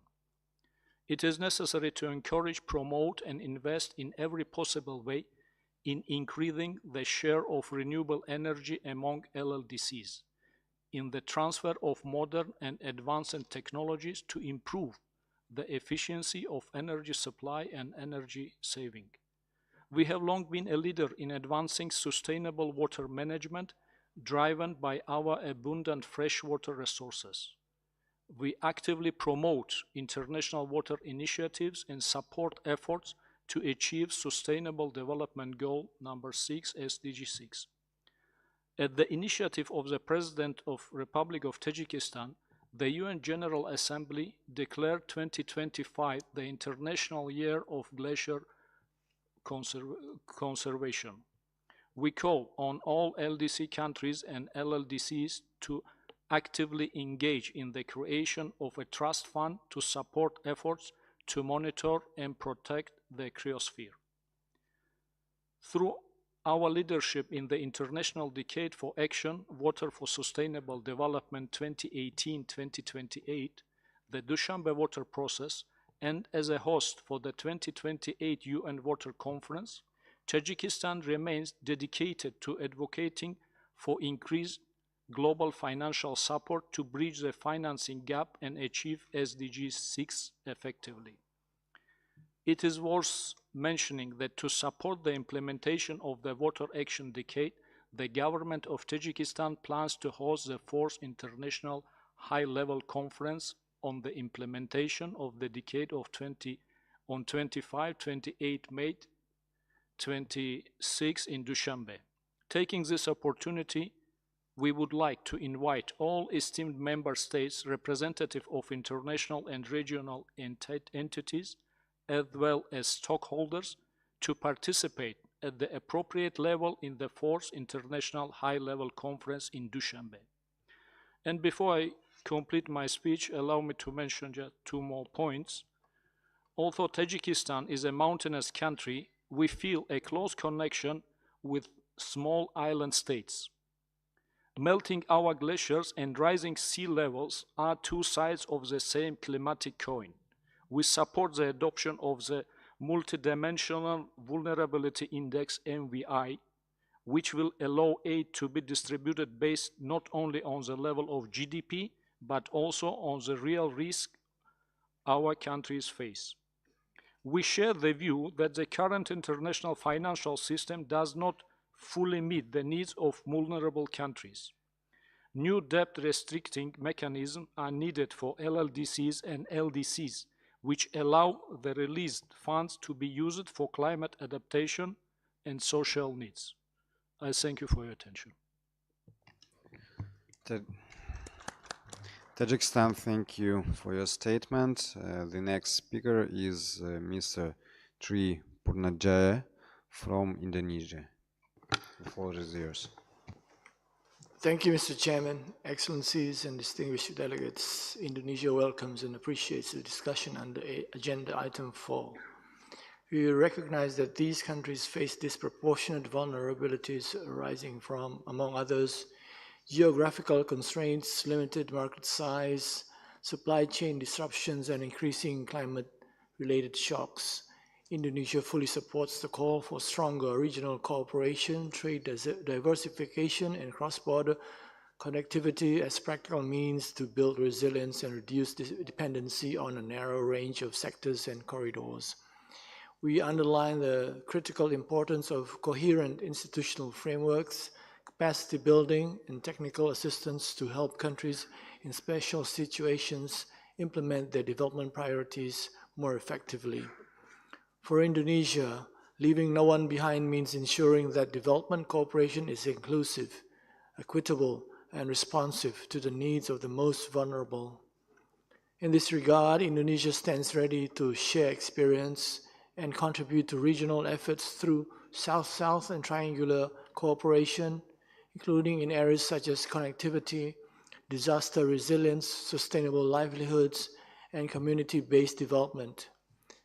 We also emphasize that partnerships with development partners, transit countries, and the wider United Nations system remain essential to accelerate implementation of the programs of action and to support long-term resilience. Indonesia reaffirms its commitment to continue working closely with ESCAP members to advance a more connected, resilient, and inclusive Asia and the Pacific. I thank you, Mr. Chair. Thank you.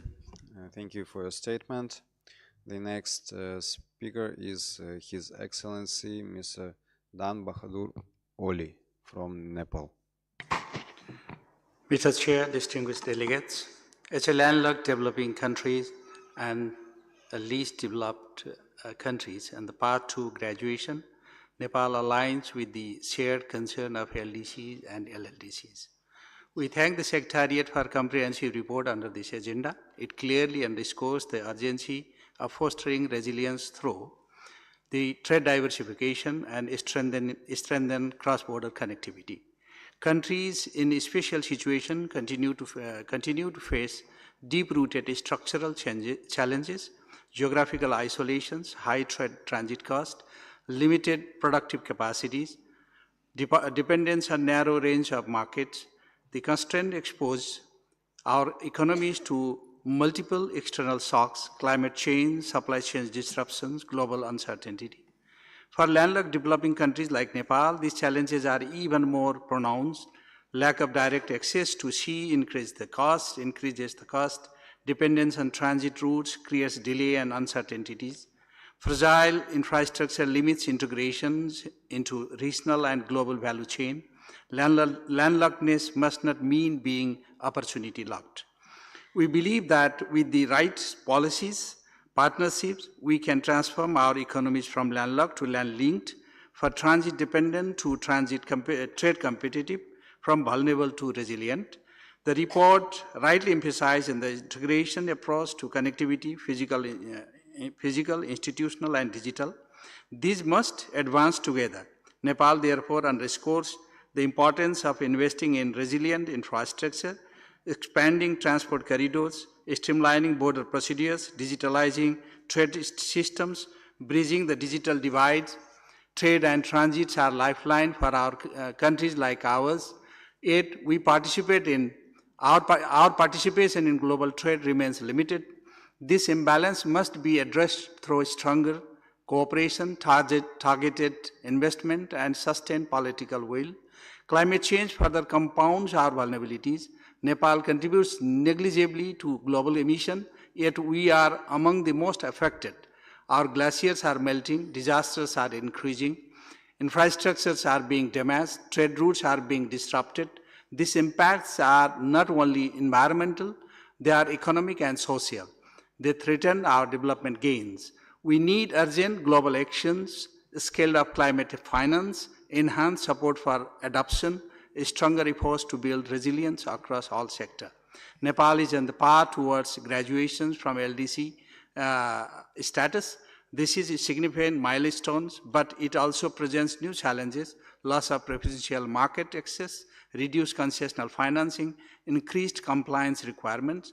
Graduation must therefore be smooth, sustainable, and irreversible. Continued international support in essential, predictable financing, technology transfer, capacity building, strengthening productive capacity. These will be key to sustaining progress. Regional cooperation remains indispensable. We call for stronger regional connectivity, harmonized policy, efficient and predictable transit system, enhanced trade facilitations, greater South-South and triangular cooperation. Connectivity is not merely infrastructure, it is architecture of opportunity. With strengthened partnership, smart investment and collective resolves, we can overcome the limitations of landlockedness and ensure sustainable prosperity for our people. As a committed member of LLDC family, Nepal stands ready to work with all partners, not only as a beneficiary of change, but also as a partner in shaping it. Thank you. Thank you. Thank you for your statement. The next, His Excellency, Her Excellency, Miss EAS Vijayanti Edirisinghe from Sri Lanka. The floor is yours. Thank you, Mr. Chair, Excellencies, distinguished delegates. Sri Lanka appreciates the continued work of the special body in advancing the development priorities of least developed countries, landlocked developing countries, and small island developing states. While Sri Lanka does not fall within these categories, we recognize the unique vulnerabilities and structural constraints faced by these countries, including limited access to finance, exposure to external shock, and the growing impact of climate change. Sri Lanka stands in solidarity with these countries and underscores the importance of strengthening regional cooperation to address shared challenges. In this context, allow me to highlight these three observations. First, the importance of targeted and predictable financial. Enhancing access to concessional finance, climate finance, and debt stability mechanism remains critical to supporting long-term resilience and sustainable development in these countries. Second, connecting gaps is essential. Strengthening regional transport, digital and energy connectivity can help mitigate structural disadvantages, particularly for landlocked and remote economics, enabling better integrations into regional and global value chains. Third, building resilience to climate and economic shock must remain a priority. Nature-based solutions, early warning system, and inclusive social protections framework are vital to safeguarding vulnerable communities. Excellencies, Sri Lanka also believes that knowledge sharing and South-South cooperation play a critical role. Experience in areas such as social protection reform, digitalization of public service, and community driven development can offer practical lessons that may be adapted across different national contexts. We commence ESCAP's continuous effort and providing analytical support, capacity building, and a platform for dialogue through this special body. In In conclusion, Sri Lanka reaffirmed its support for an effective implementation of programs that address the special need of LDCs, LLDCs, and SIDs. A more inclusive and resilient Asia-Pacific region depends on ensuring that the most vulnerable countries are not left behind. I thanking you. Thank you for your statement. And the next speaker is Mr. Karma Sonam Tsosar from Bhutan. The floor is yours.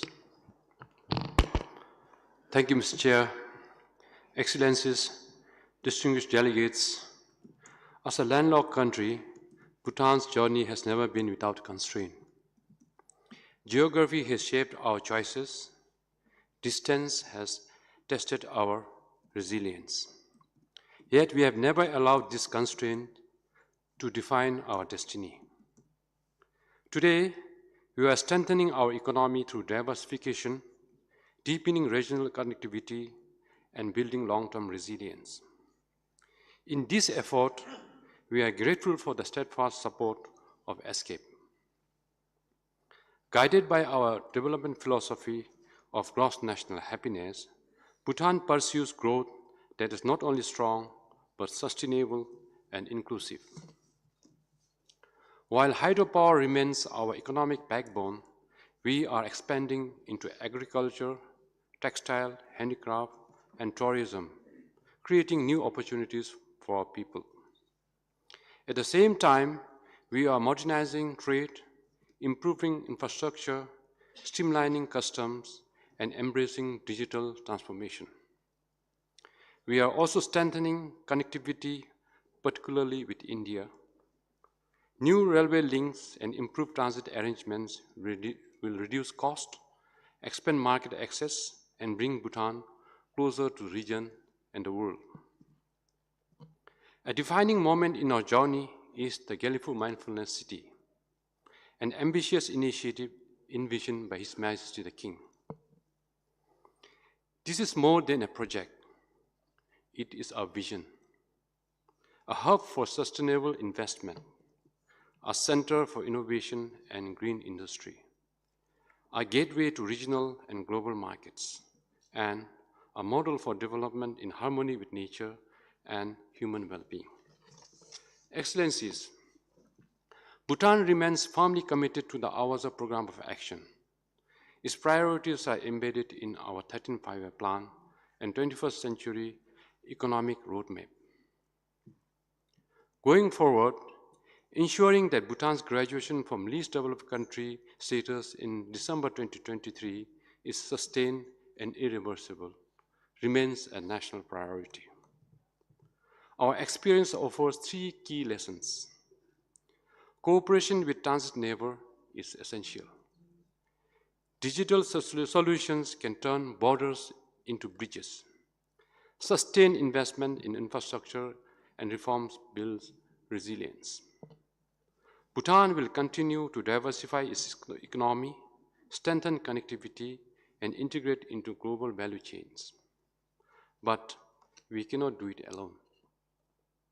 We need continued partnership, predictable financing, and a shared commitment to ensure that the landlocked developing countries are fully connected, fully empowered, and fully included in the global economy.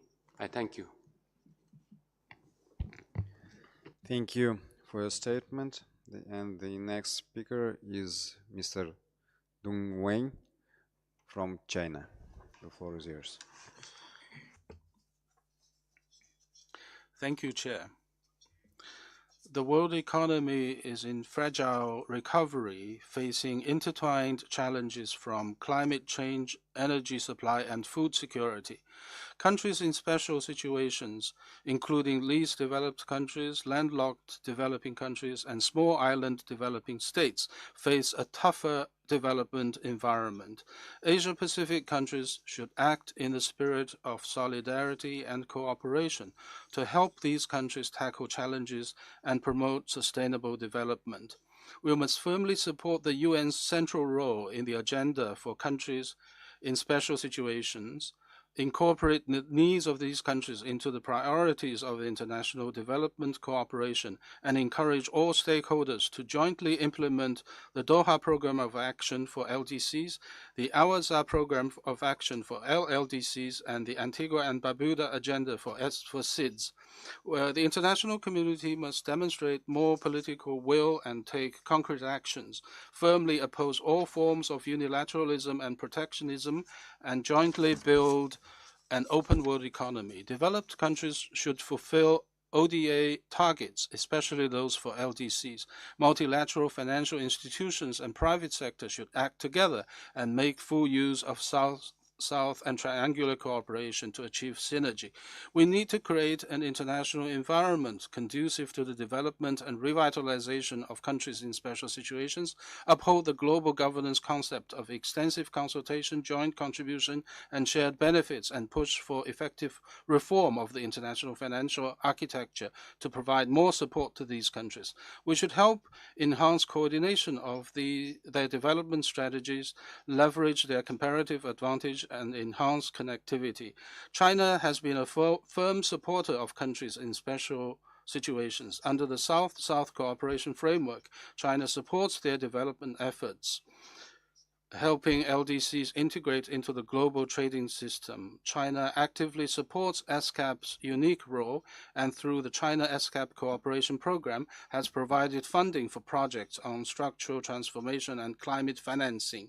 China will continue to promote the implementation of the Global Development Initiative and high-quality Belt and Road cooperation, helping countries in special situations tackle challenges, strengthen development capacity, and promote sustainable and inclusive development in the region. Thank you.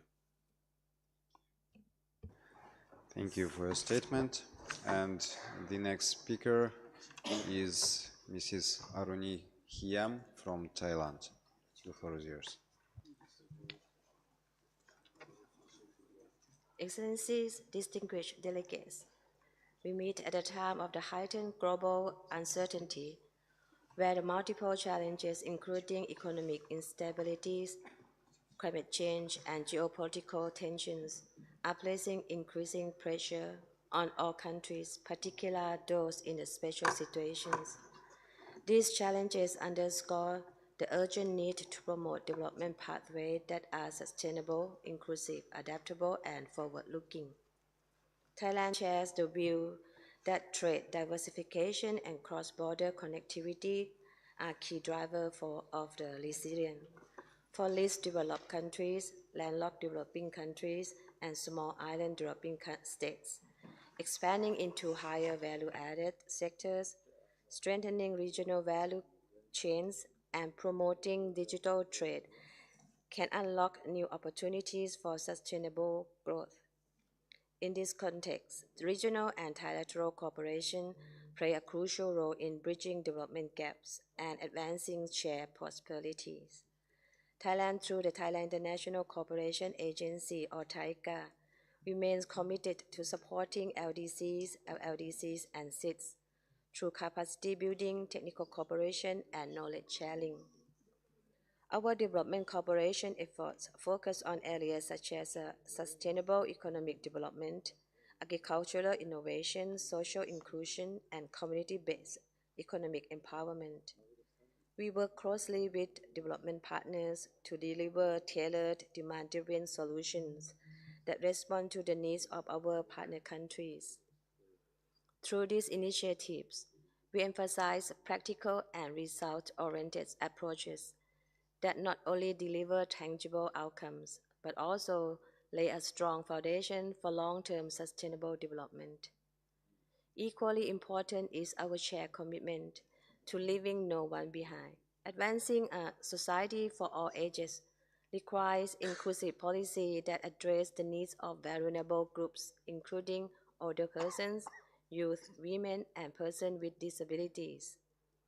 By investing in lifelong learning, social protection, and inclusive environments, we can ensure that all members of society benefit from development.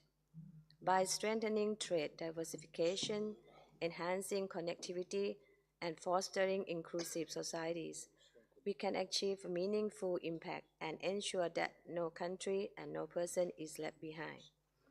On behalf of TICA Ministry of Foreign Affairs of Thailand, I reaffirm Thailand's readiness to work closely with LDC, LLDC, and SIDS, drawing on our experience and expertise to strengthen capacities to promote international trade in support of resilience, inclusivity, and sustainability. I thank you.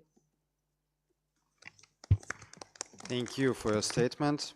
The next speaker is Mr. Sarwar Ahmed Salehin from Bangladesh. The floor is yours.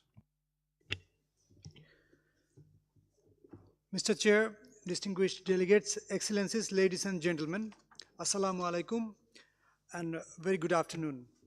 It is a privilege to address this special body at the 82nd session of ESCAP. I extend my sincere appreciation to the Secretariat for convening this important discussion. Mr. Chair, geopolitical tensions, technological disruptions, and escalating climate risks are converging into a complex web of challenges. These pressures are acute for least developed countries, landlocked developing countries, and small island developing states. For Bangladesh, graduating from LDC, such external shocks threaten to erode hard-earned development gains. Rising inflation, constrained fiscal space, and increased financing costs further complicates transition, prompting reconsideration of graduation timelines. Trade diversification is a strategic necessity. Bangladesh's growth has long been driven by ready-made garments sector, but overdependence on a single industry exposes vulnerabilities. Thus, we are actively expanding into pharmaceuticals, leather goods, agro-processing, light engineering, and ICT services. Diversification without connectivity cannot deliver results. Bangladesh's geographic position offers a unique advantage as a bridge between South and Southeast Asia. We are investing in multimodal transport system, port modernization, energy integration, and digital infrastructure. Engagement with regional frameworks, including Asian Highway, Trans-Asian Railways, and sub-regional initiatives such as BBIN, BIMSTEC, and SASEC reflects our commitment to integrated connectivity. These efforts are reducing logistics costs, improving efficiency, and enabling deeper economic integration. For our landlocked neighbors, access to Chattogram and Mongla ports can serve as critical lifetime. Bangladesh prioritizes industrial revitalization, ICT-driven employment, and logistics development, align closely with broader resilience strategy. Initiatives such as National Logistics Policy 2025, trade facilitation reforms, and Bangladesh's single window are streamlining trade processes. Our participation in cross-border paperless trade frameworks further underscores the growing importance of digital connectivity. National efforts alone are insufficient. International community must act decisively. Concessional financing with stronger grant components, sustained and incentive-based support for LDCs beyond graduation is essential to prevent a development cliff. Illicit financial flows must be addressed through robust international cooperation. Global financial structure must evolve to better reflect the needs of vulnerable economies. Mr. Chair, enhancing participation in global trade through improved market access, simplified rules of origin, and strengthened aid for trade mechanisms is important. Climate finance must be scaled up, ensuring adaptation and mitigation efforts are not compromised. Technology transfer and capacity building must also be prioritized to enable transition into higher valued added sectors. Trade diversification and connectivity are not abstract policy goals. They are the foundations of opportunity, resilience, and shared prosperity. Bangladesh remains committed to working with all ESCAP members to build a more connected, competitive, and climate resilient region. I thank you, Mr. Chair. Thank you for your statement. Would any other delegations like to take the floor at this time?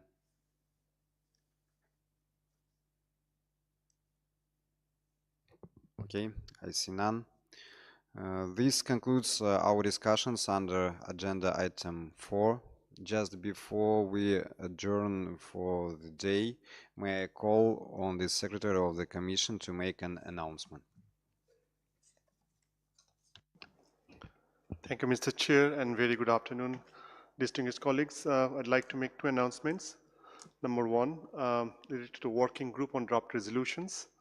I'd like to inform all distinguished delegation that the working group on draft resolution will be convened in conference room 2 tomorrow from 14 hours to 17 hours. All members in attendance are kindly requested to participate in this meeting. And secondly is on the evaluation. As I mentioned this morning, as mandated by the Commission, the Secretariat provides delegation with the opportunity to assess the results and quality of the session through a feedback questionnaire. In this connection, we'd like to request each participant complete a brief online survey through the link available on the Commission webpage under the Overview tab. You'll also see signage at the entrance of this conference room and in front of the escalator on level 1, providing the link to this survey and the QR code. The same information has also been provided to your delegation through your liaison officers. Your feedback will help improve the quality of our services and support the delegations. With this, thank you again, and over to you, Mr. Chair. Thank you. Thank you, Secretary of the Commission. Your Excellencies, delegates, we will resume the discussion tomorrow, Wednesday, 22, promptly at 9 hours to take up agenda item 2B, sub-regional perspectives. Thank you, distinguished delegates. The meeting is adjourned.